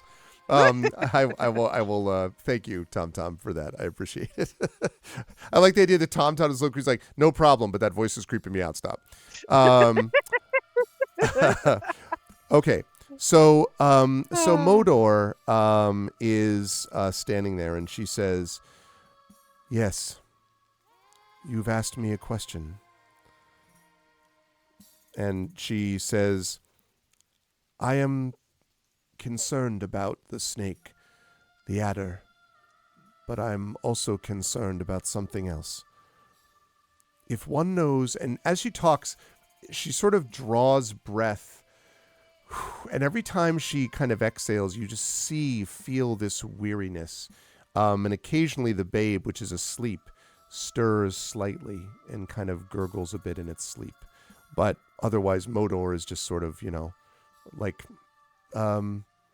uncertain, I guess you might say, about, or weary might be the better way to describe it. And she says, "Beyond the Peatmore, if one knows the right path to walk, is a lonely croft, where a kingless farmer ekes out an existence. But they are like a rudderless boat, drifting without proper guidance. They cut peat, they collect bog iron, they fashion tools to coax vegetables from the hard earth. But their croft sits on land with a more ancient owner, to whom no respects or tributes are being paid, and that owner does not welcome the working of iron on their land. This farmer is in danger. If you can resolve this situation, one known as Genevieve, I will give you help to find the lair of the adder. All right. That also sounds doable. Thank you too for trusting me with this. It is not I, but fate that has brought you to us. That said, I hope that you succeed. Thank you. Well, then I suppose towards the final one. Um, and what may I do for you, wise one? And she turns to Widway. Widway, by the way, you can see as you're a little closer and just looking directly at her, her skin is pale and gray and deeply riven by wrinkles. And you're almost reminded of like a raven almost as you're looking at Avifa with the way that her head moves a little bit. And she says, if you are to do what must be done, then you must kill the snake. No one but you must do this deed. For in my tale, your story I read. And she kind of lowers her head and smiles. Rickmod sometimes talks like this, but not nearly this creepily. And you can definitely tell that Rickmod is the most like, not repulsed is too strong, angered at this person that you're talking to. And she waits for your question. Well, so you want me to kill the snake so that I can find it? I don't understand. I know, she says, what can bring about the death of this thing. You must already know that an adder can only die at sundown, or what it thinks is sundown. A fire-hardened headless ash spear can wound the snake more easily than any other weapons. And Modor says, we do not know yet if the snake must be killed. I don't think it should be at all, says Megan. And then Widway says, you are forever concerned with things that will pass. I am speaking of what must be, the endings of all things. And if this ending must be done to the adder, it must be done with a spear. I know where a fire-hardened headless ash spear can be found, because it once was mine. It was stolen by a local warlord, Wolf's Head, the bandit king, who tricked me with riddles, aided by the influence of the wily adder.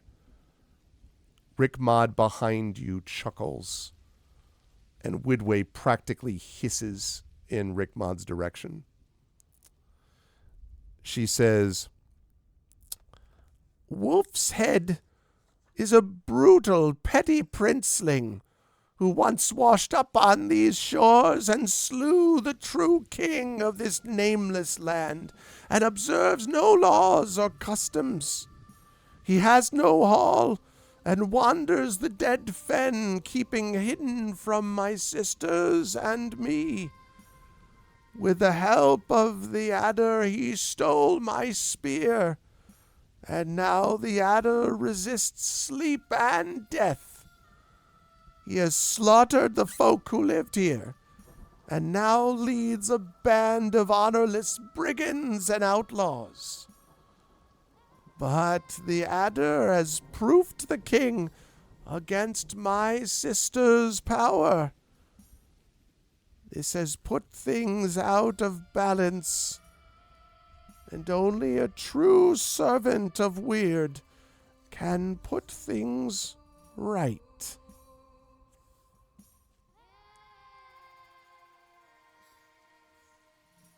So you wish me to return your spear to you? Yes, and then I will gift it to you to do what must be done. And again, Magdan says, we don't need to kill it. And Modor says, We may or may not need for the creature to be slain. Only Genevieve and her companions can decide. But know that something must be done. For eventually, if the adder does not sleep or is slain, the mist that covers this land will grow thicker. Eventually it will cover everything, and the yarn shuttle of time itself will cease to move back and forth. Weird will unravel. Time will no longer pass. No day or night, no seasons, no Yuletide nor midsummer. Only grayness forever.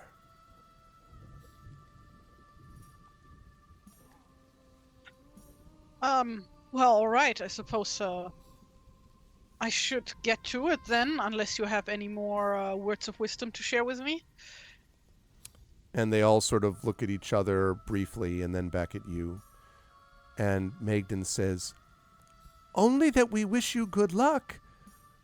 Whichever quest of ours you undertake first, we will advise you. But you must finish them all if you're going to do whatever it is you're going to choose to do." And Woodway says, "Avoid death until then.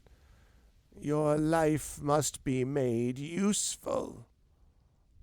And Modor says, "And remember that you have been brought here for a reason. Fate is with you."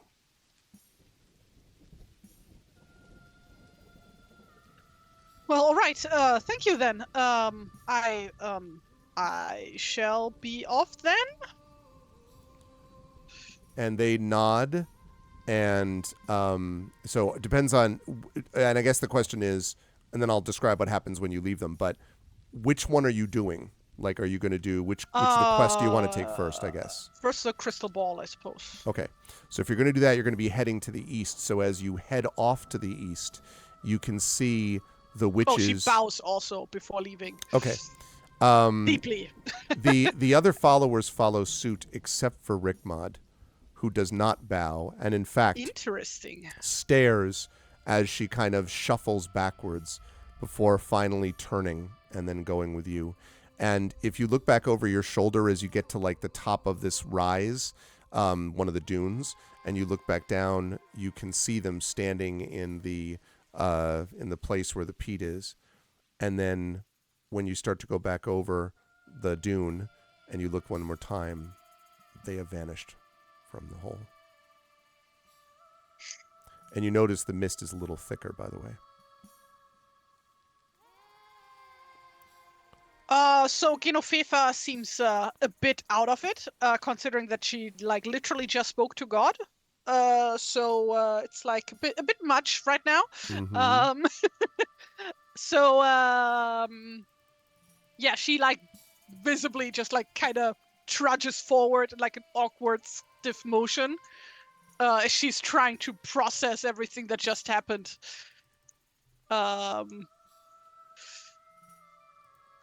Yeah, and she, as you're doing this, at one point, the Guy says, "3 sisters." Yeah. And says, "Omens."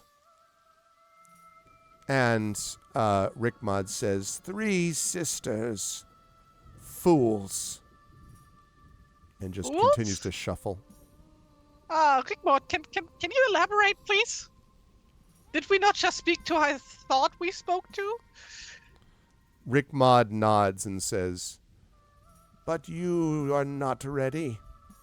They should not have brought you into this. They are being unfair to you." Is it not like maybe a little bit presumptive of you? No offense, to question their judgment. And Wouldn't they know? And she sort of looks at you and says, "They know how best to control the people of the earth. They are capricious. And then she mutters to herself and says, they have the vision and the way, but they do not have a heart. You've never heard, like, Rickmod speak like this, but clearly she's enormously pissed off. Like, this is 5-alarm fire from Rickmod pissed off. So, and yes. And does not, by the way, seem to be denying that what they're saying is true, but she just seems very pissed that they're, like, involving you somehow in it. I do not understand, even remotely, what's happening. So, besides that you are mad at them for making me do this, but also, you personally know them? Is that what I get here? Like, you're on a first name basis with them? Is that right? And Rickmod kind of looks at you and murmurs to herself and then says, they are of my order. And then she kind of like stops and says, I cannot explain it, but you will understand in the end.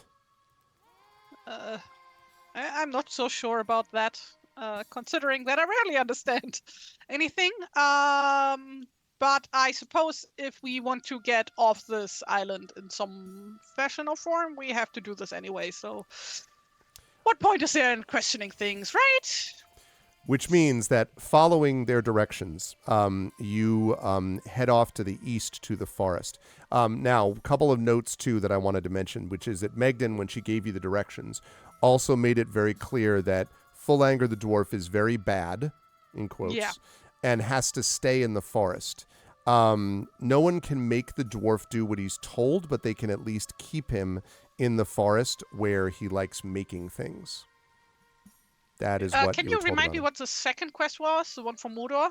That was the one of resolving the dispute about the farmer who's living on the land of some previous owner that doesn't want him to use iron on the land, and the farmer is not paying attention.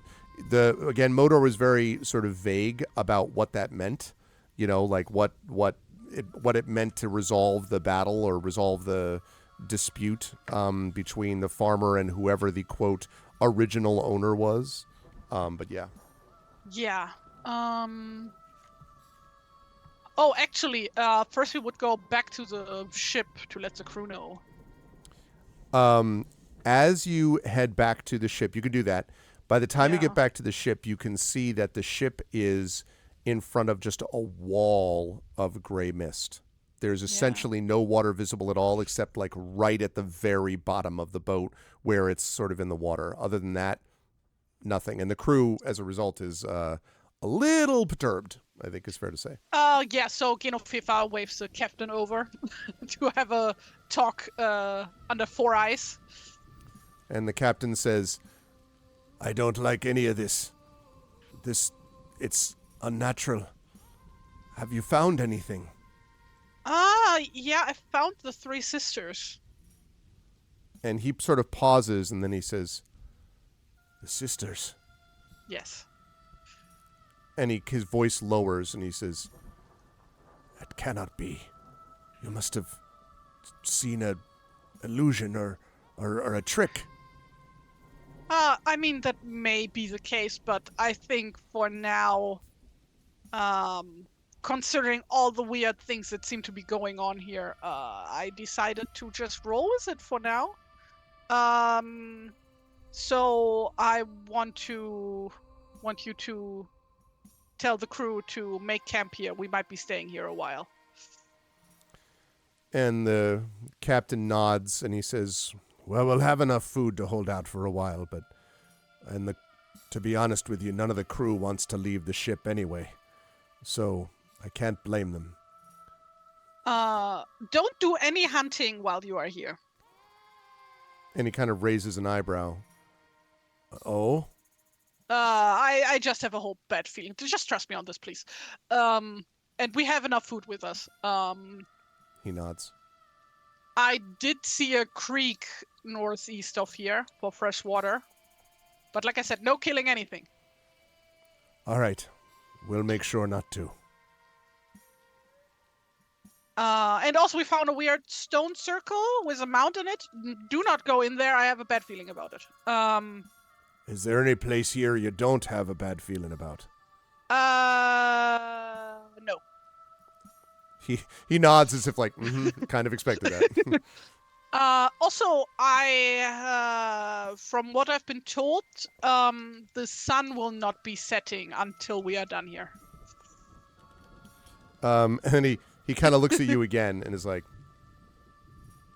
and then he says, all right then. Just, if you have to, just like keep the crew distracted, please. I'm taking care of it. We'll be leaving here in one piece. No worries. But things might get weirder until then. What if something attacks us? I don't think that will be happening, to be honest, but you can defend yourselves. And he nods and he says, and where are you headed? First to the forest, northeast of here. I suppose I don't have to tell you to be safe, but I will anyway. It would be a shame for you to be the hero of Harrogate and then never get home to be able to celebrate it. Well, yeah, the three sisters told me not to die, so I plan to not do that. Plan to heed their word. Though, then again, even if they wouldn't have told me, I would have planned to do that, so... Anyway, everybody, let's go have some lunch, dinner, breakfast. One of those three, whichever is most appropriate for the time of day that we don't have right now. Right. And then we get going. So you do that, and that allows us to head up to the forest. Now, you were told, remember, Genevieve, that you were supposed to follow the river, basically the path of the river, which is here, basically into the forest, and basically to find the dwarf's home from there. That was at least what you were told. But we're going to see whether or not you can actually do that. But once you arrive up there, as I have to adjust this chat, give me 1 second quick. Good. All right, let's move that like that. There we go. Hey. That's more what we're looking like. Good. Okay.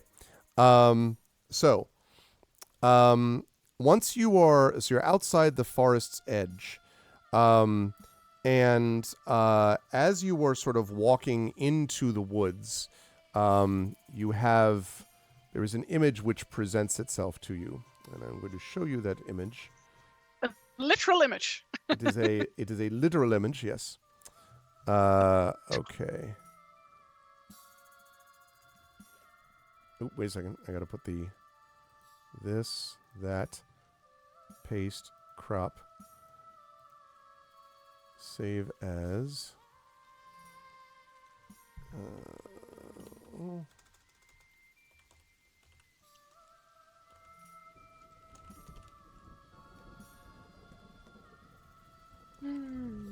There we go. Oh, by the way, earlier somebody was asking about how to properly pronounce Genoveva.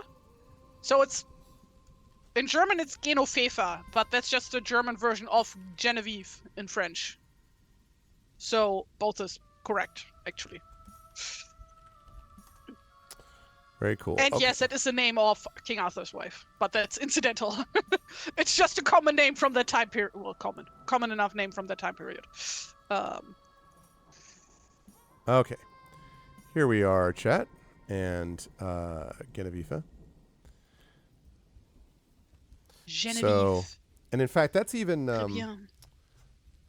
Oh, that's not even the. Okay, because it splits it across two. So, you know what I'm going to do here? I'm going to show you the full, unexpurgated,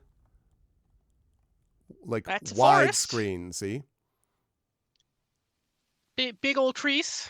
Big old trees. Yes. Very much ancient. We're talking ancient growth here, right?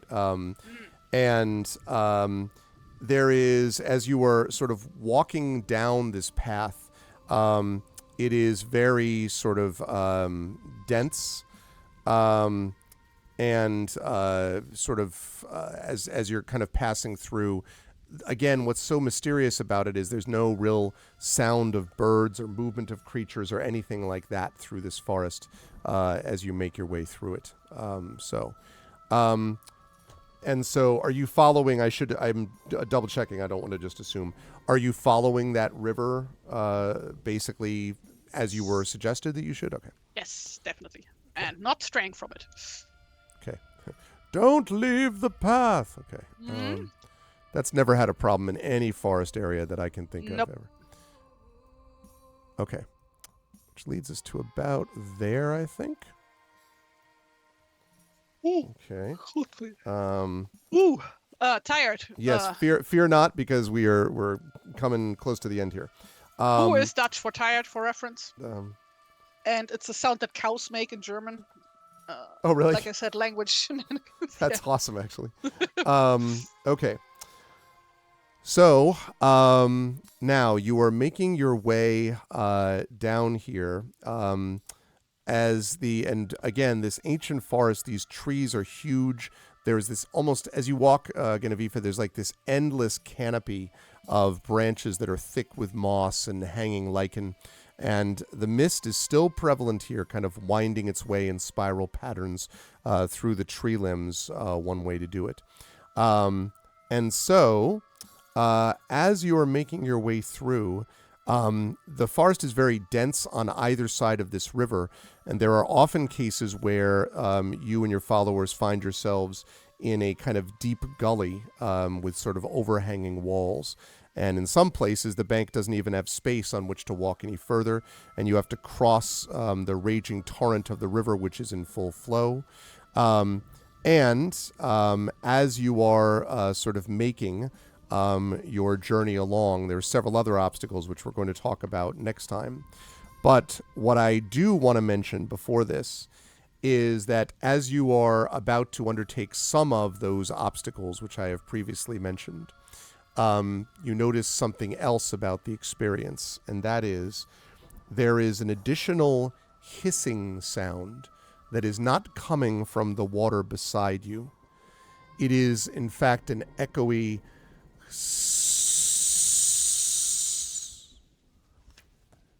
and to the south of you, somewhere in the trees, much closer than before, although not getting any closer to you, just not getting closer to you like as you listen, but closer than it was when you heard this before, a giant scraping sound of something on wood. You hear this hissing coming from something enormous as it passes through the forest below you. And Rickmod kind of looks in that direction. This is why we should not have been included. But now it appears the adder himself is watching your quest. And that's where we're going to bring our session to a close. Of course. Naturally, right? Oh, boy. I told you this is going to be a little different, so right? So happy when you found out about this module, right? You were like, oh my god, this is perfect. Yeah, I was. I thought it was going to be awesome. And especially because it comes in that time, like on the way back to one journey, suddenly you got Mist, then you got the three sisters, you got the witches. All you have to do is like do their quests, and then you just have to convince a giant worm snake to shed its skin or die. So, I mean, it should be fine. Yeah, watch out for the adder.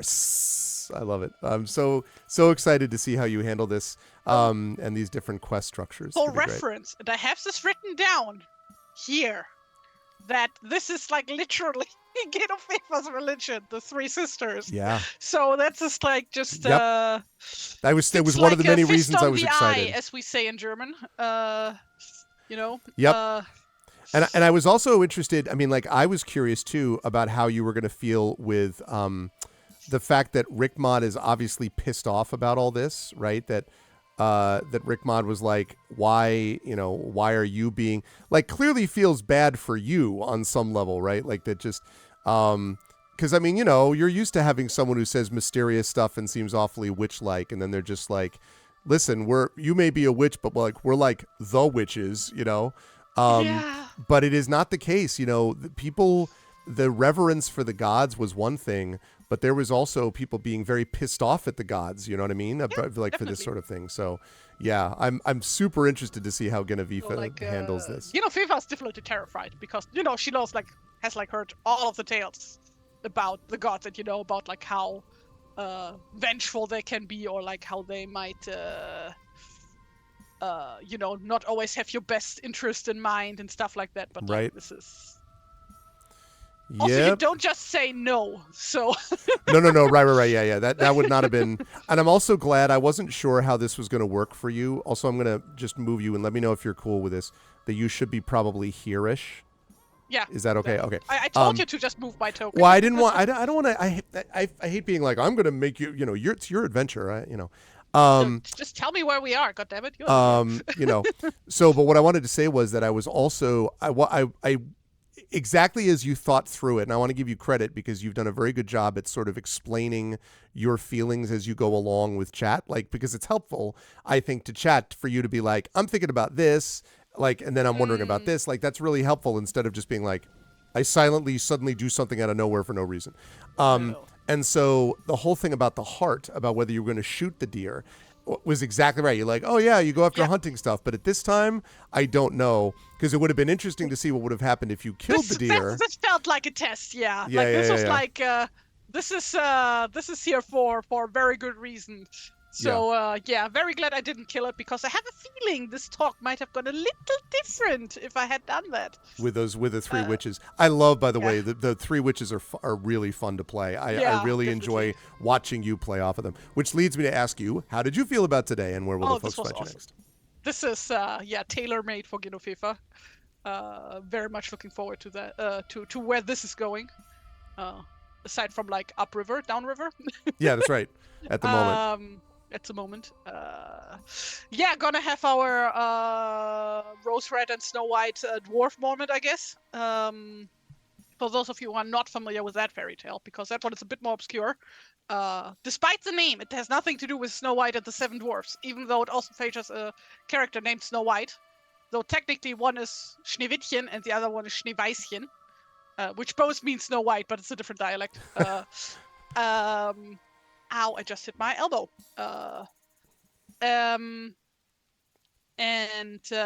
Basically that story heavily features a very grumpy dwarf who's the titular main characters, the two sisters, Rose Red and Snow White, help out, and he's being a little bitch about it.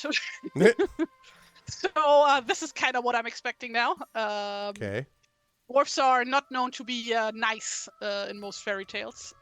Yeah. So, or sagas, for that matter. In fact, for those of you familiar with Lion, the Witch, and the Wardrobe, the dwarf that assists the White Witch, like, is basically her right-hand dwarf, is exactly that. Like, very much on the side of, like, the boggarts and the giants and the bad guys, as opposed to, something else. So Tolkien's version of the dwarf is quite different in emphasis. Oh yeah, like Tolkien dwarfs are very, very different from folklore dwarf, aside from the whole smithing thing. But yeah. But yeah, like no, in like Germanic quote unquote folklore, dwarfs are little bitchy little bastards for the most part, who only have their own best interest in mind usually. With like the exception of the Seven Dwarfs from Snow White and the Seven Dwarfs. But even those guys are super grumpy and only agree to help Snow White because they think she's cute. So,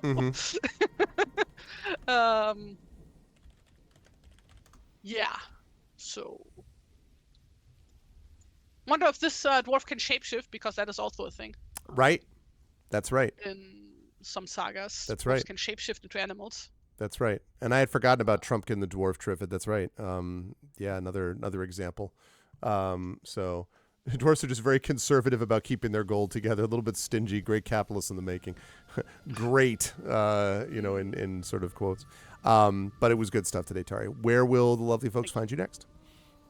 People can find me here on various Tuesdays at the same time, either for more of this or for Gamebook illustration streams, Which we're where doing. I draw. Yes. Next Tuesday, like we're finishing Skylord. this. Yeah, look at that. And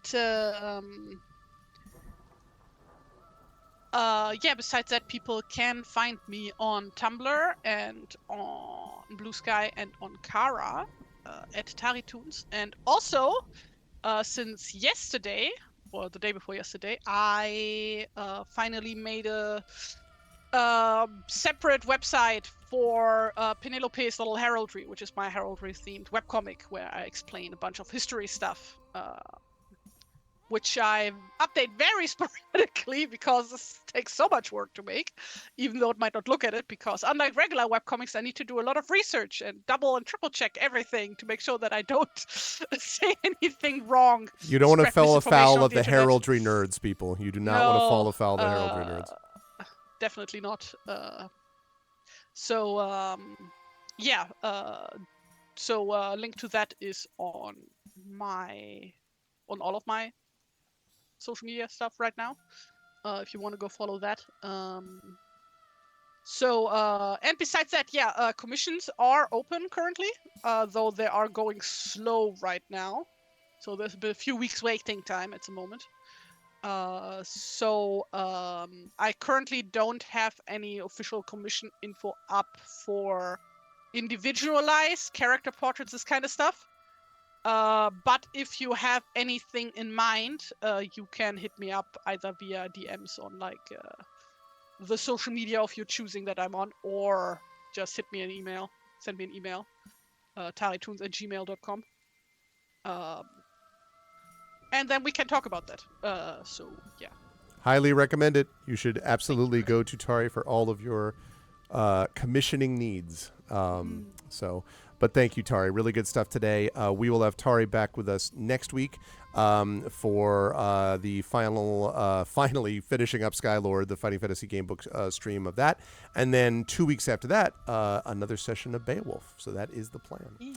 But thank you, Tari. Chat, can we get some love for the amazing TariToons? Great work today. Can't wait to see what Genevieve gets up to in a couple of weeks. Great work from you, with voices and stuff. Jesus. Oh, thank you. Thank you. A lot of fun. Always fun to play with a good player. So it was enjoyable. Yes, the dreaded puzzles in Skylord. Jesus oh my Christ, God, no kidding. That was insane. Yeah, I think we're past the worst of that. There's no other random drawings in the book. Don't jinx so. it. Don't jinx it. All right, solve the following equation. God damn it, I'm sorry. Anyway, but thanks, Tari. Thank you so much for having me. Bye. Bye. All righty. Tefnut be with you. Yes. And chat, we are not quite done here because we also have to do, because in 2 weeks from today, we have the Patreon-fueled chat chosen game of the month. So if you just give me a second here. 1 sec, there we go. That's good. All right. Let me turn off the music for this. Yeah, the Witch and the Wyrm thing, I was just like, this is super cool. Being able to do this stuff. And it's fun to do a duet system sometimes, which is not getting all the groups together where you can really put all your focus on one person and one particular player and really concentrate on that. So that's a good time. Let's see. Having done that, let me just pull up my bots 1 second here. So congratulations again to Tari for great work. All right, let's see. Here's this. We do this. We go over to this, and then we do this thanks to the power of ArvBot, brought to us by the amazing and awesome Effect Life. There we go. ArvBot Plus is loaded up. All right, so yes, so chat, we're going to be playing this one in 2 weeks. There we go. We're going to be playing this one in 2 weeks, so now is the time. Now is the time. Now is the time for you to nominate. As always, I do reserve the right to veto if I've already played a game or I'm not interested in that particular one, or I'm going to be playing it on my own anyway.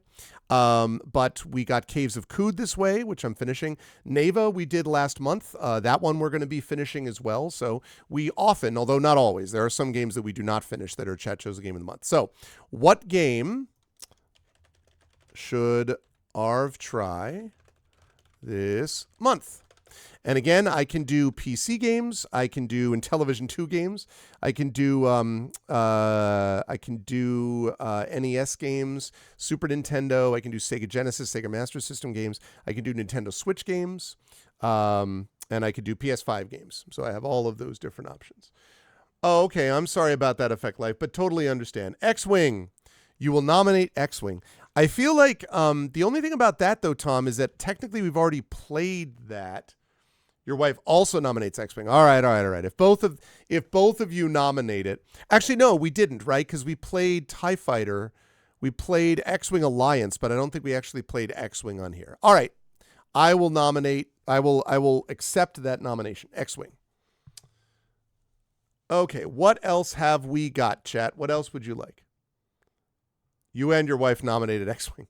You don't get 2 votes, Tom, unfortunately. The nomination I will accept, however.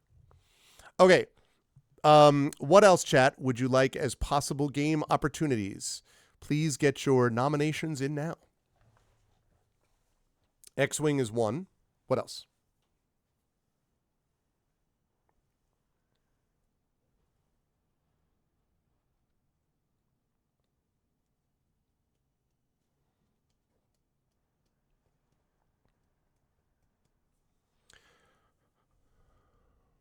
Don't have any limitations other than I don't like horror games. And point and click games are very shaky. I occasionally like a point and click game, but not usually.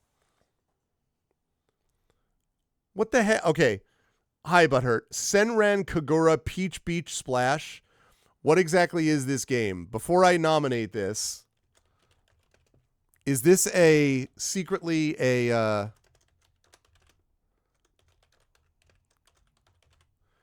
is this a visual novel that is maybe, should count as 3 votes? Yeah, no.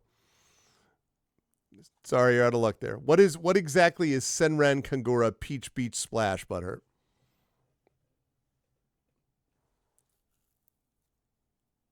Expeditions Rome. Okay.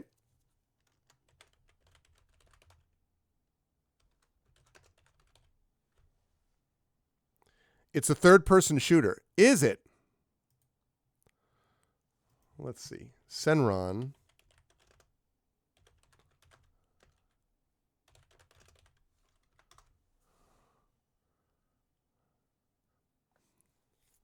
What the heck?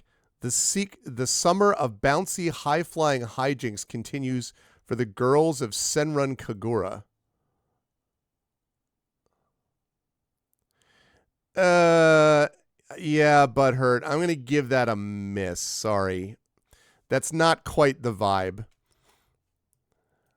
All I had to do was take one look at the picture, and then I was like, yeah, maybe not. Yes, exactly.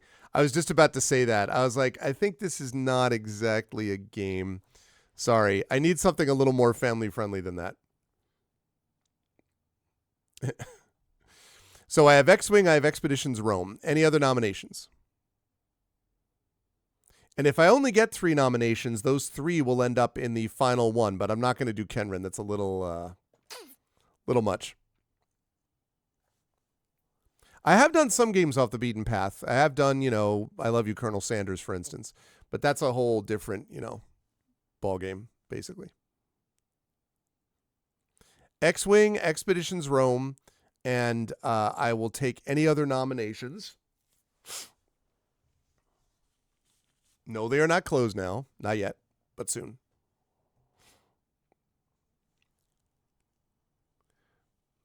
I arrived unprepared. Origami. I did not play Tropico. No. I'm happy to try Tropico.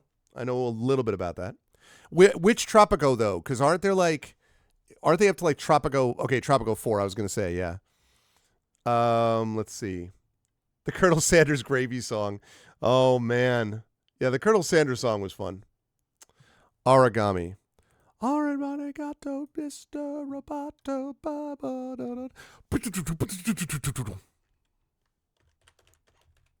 No one knows who I am. I got a secret.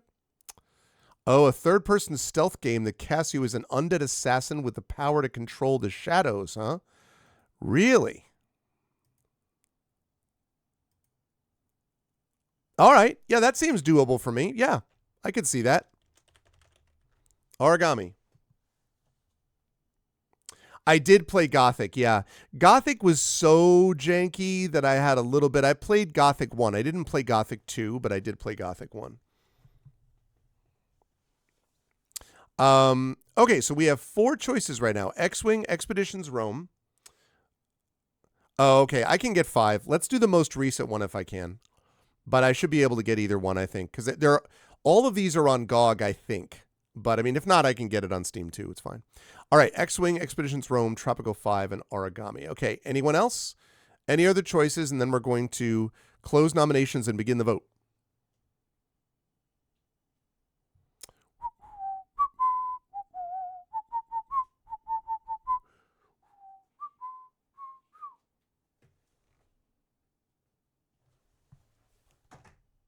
Oh.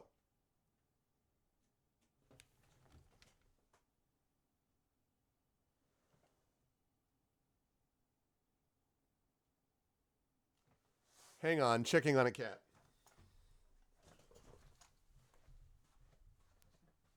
Oh, hi. Hello.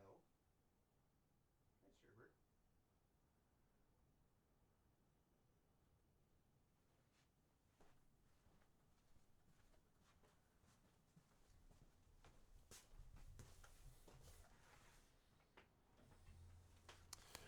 My other cat is now on the window on the opposite side of the room, and that's what I was hearing. So I got Ganesh here, and I got Sherbert over there. So now I understand. Okay, sounds good, Effect Life. I will check that out. No nominations for Civ 7. Yeah, I'll tell you what. I'm going to be interested to see what the reaction is. I especially want to hear what Civ expert Prince Justin has to say about it, because I have a feeling it's going to be overwhelming for non-direct fans of the game. I mean, I like the Civ series, but some people who really love it, and I know Prince Justin's among them, it's going to be a whole different ball of wax, I think. All right, going once, going twice. The cats have to be bracketed, exactly. Okay. Oh, yeah, Prince Justin absolutely is one. All right, chat, now's the time. Please get in your votes. Top 3 vote getters will be in the category, the final vote category, which will run until next week. We'll finish it next week, and then 2 weeks from now, I will actually play the game, whatever the one that wins. So, $ vote space 1 if you want to vote for X-Wing, $ vote space 2 if you'd like to vote for Expeditions Rome, $ vote space 3 for Tropico 5 or 4, $ vote space 4 for or Origami. Domi arigato, Mr. Roboto.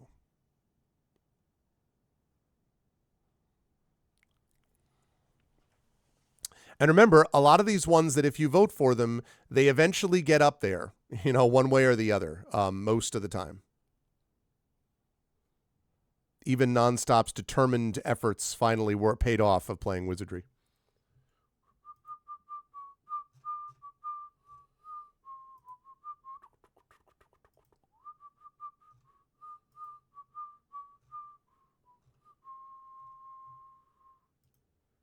Do do do do do do do do do do do.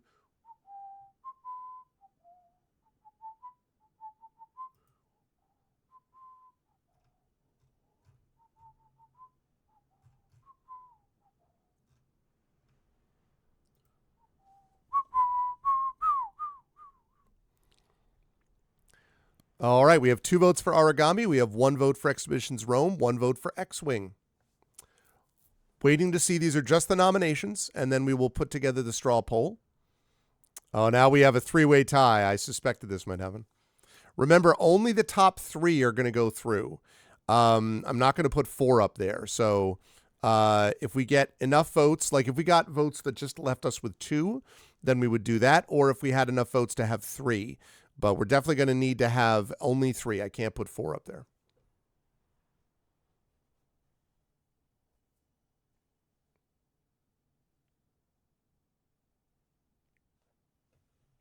And a reminder that at 4 p.m. Eastern, I will be over on GogCom's Twitch channel playing some Airborne Kingdom. So, which reminds me, I have to do I'm going to have to do a...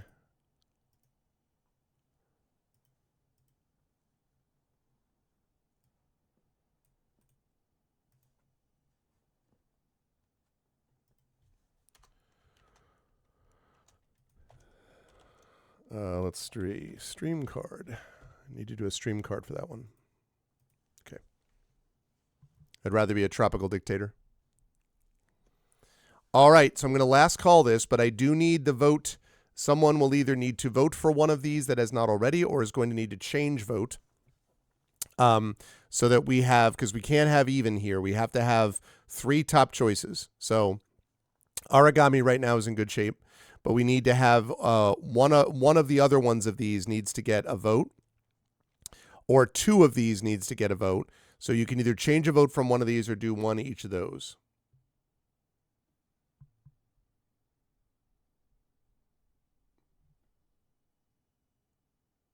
No, that's okay. If you switch from X-Wing to Tropico, then we would take Origami, Tropico, and Expeditions Rome, and not X-Wing for this month. So if you change vote, you could certainly do that.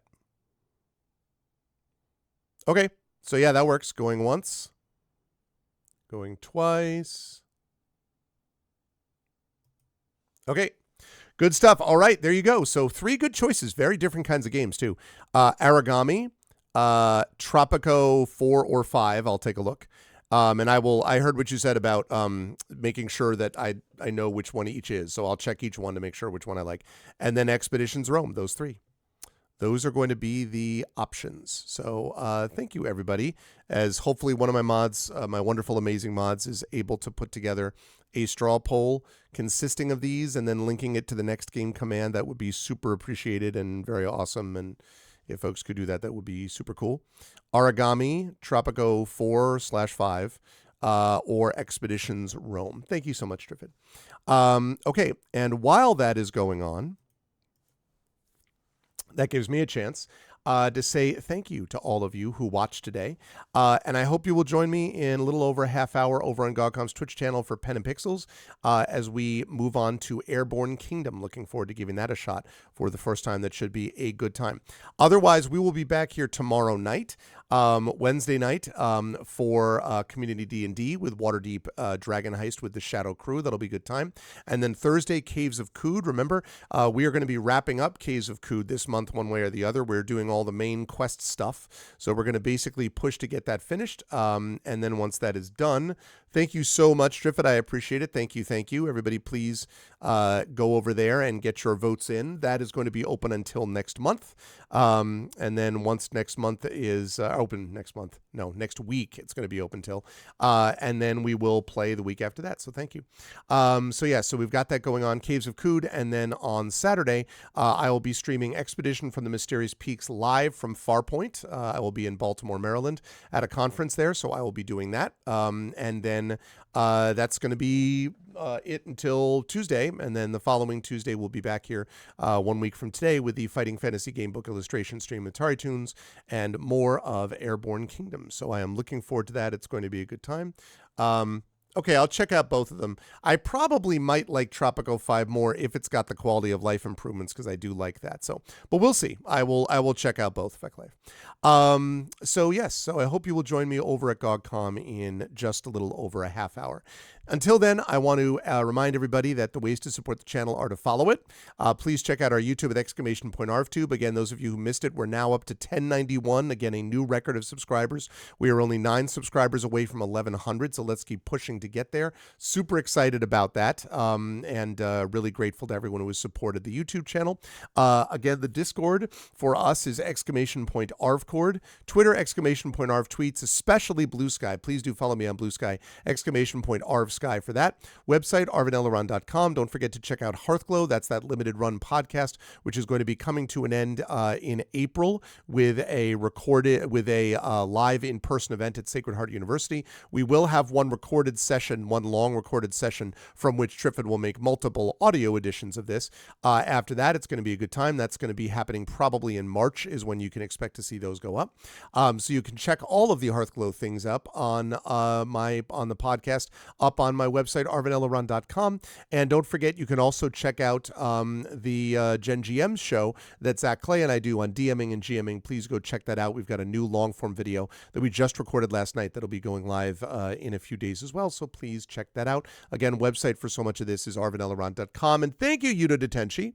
Thank you so much. Appreciate it. Good to see you. Hope all's well. I've actually lurked on occasion in your stream. This is, of course, the person formerly known as Lawkeeper, but I have occasionally hung out over there, so it's been fun to watch you playing some of the stuff you've been doing over there, but good to see you, man. I hope all is well.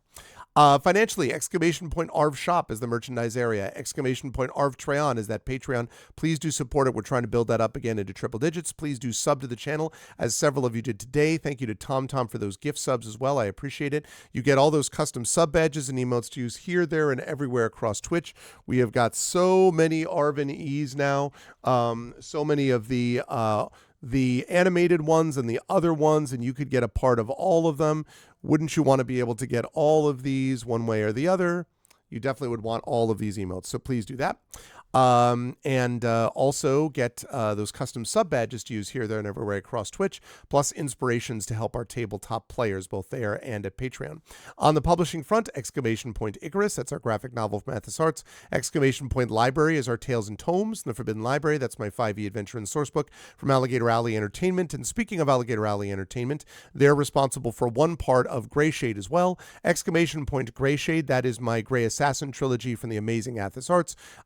Greyshade, Renegade, and Heretic. But you can also get the audiobook of Greyshade at that link from our very own Trent Sparks, and you can also get the tabletop role-playing game of Greyshade. You can pre-order that. That is coming out from Alligator Alley Entertainment, and that will be out in the summer of this year. It is now in final edits, so it is now out of the whole development stage, and now we're into the just getting it done, getting it printed stage, basically, and getting it laid out and printed. So we are in edits now, so that is definitely going to be out in the summer. You can pre-order it now if you want a Dungeons and Dragons Renaissance era intrigue thing. Not exactly Renaissance era, but sort of inspired by the Renaissance era intrigue thing with Assassin's Creed chops, and you want a little bit of tabletop role-playing intrigue in your life, then you definitely want to check out the Greyshade TTRPG from Brandon O'Brien and Alligator Alley Entertainment. That, as I say, is coming out this summer. You can pre-order it now. And as always, BLM, Black Lives Matter, important to affirm and assert the significance and importance of Black lives. Help Now, the World Health Organization page on suicide prevention. Important to reach out to others when you need help and reach out to others when they need help as well. And Ukraine, UKRAINE, to help the people of Ukraine as they fight back against an illegal and illegitimate war with bravery and courage. And send the message we'll do so for others in this situation in the future. That is going to do it for me here on this channel. I want to thank my amazing mods, Dragonspear, Emily the Invincible, Prince Justin, Triffity Mats, and of course, Yuta Detenshi, who just came in. Good to see all of you lovely folks. Thank you so much. Thank you to my Patreon supporters and subscribers. Thank you to Dragon, to Emily, to Prince Justin, to Triffid. Thank you to Yuta Detenshi. Thank you to Effect Life, Imaginary Exponent, TomTom. Special thanks again to Effect Life for making ArvBot Plus. And thank you to TomTom for the gift subs today. And thank you to my wonderful viewers. Thank you to Baron Valar. Thank you to Black Fury, Blue Phoenix. Thank you to Butthurt Gamer, Impulse Power, Jagtris, and Nonstop. And special thanks today to TariToons for her amazing work as a player in Beowulf Age of Heroes. That is going to do it for me on this channel, but I will see you over on just about a half hour. I will see you on GOG.com's Twitch channel for Pen and Pixels playing Airborne Kingdoms. So definitely stop by to check that out.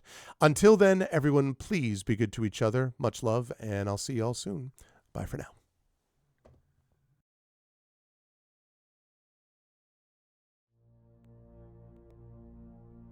Then on the strand, with steeds and treasure and armor, their roomy and ring-dight ship was heavily laden. High its mast rose over Hrothgar's hoarded gems.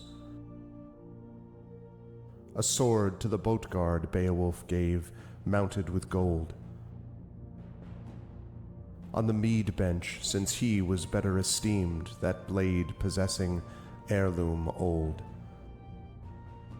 Their ocean keel boarding, they drove through the deep, and Daneland left. A sea-cloth was set, a sail with ropes firm to the mast, the flood timbers moaned. Nor did wind over billows that wave-swimmer blow across from her course. The craft sped on, foam-necked it floated forth o'er the waves, keel firm-bound over briny currents, till they got them sight of the Geatish cliffs, home-known headlands. High the boat, stirred by winds, on the strand updrove. Helpful at haven the harbour guard stood, who long already for loved companions by the water had waited and watched afar.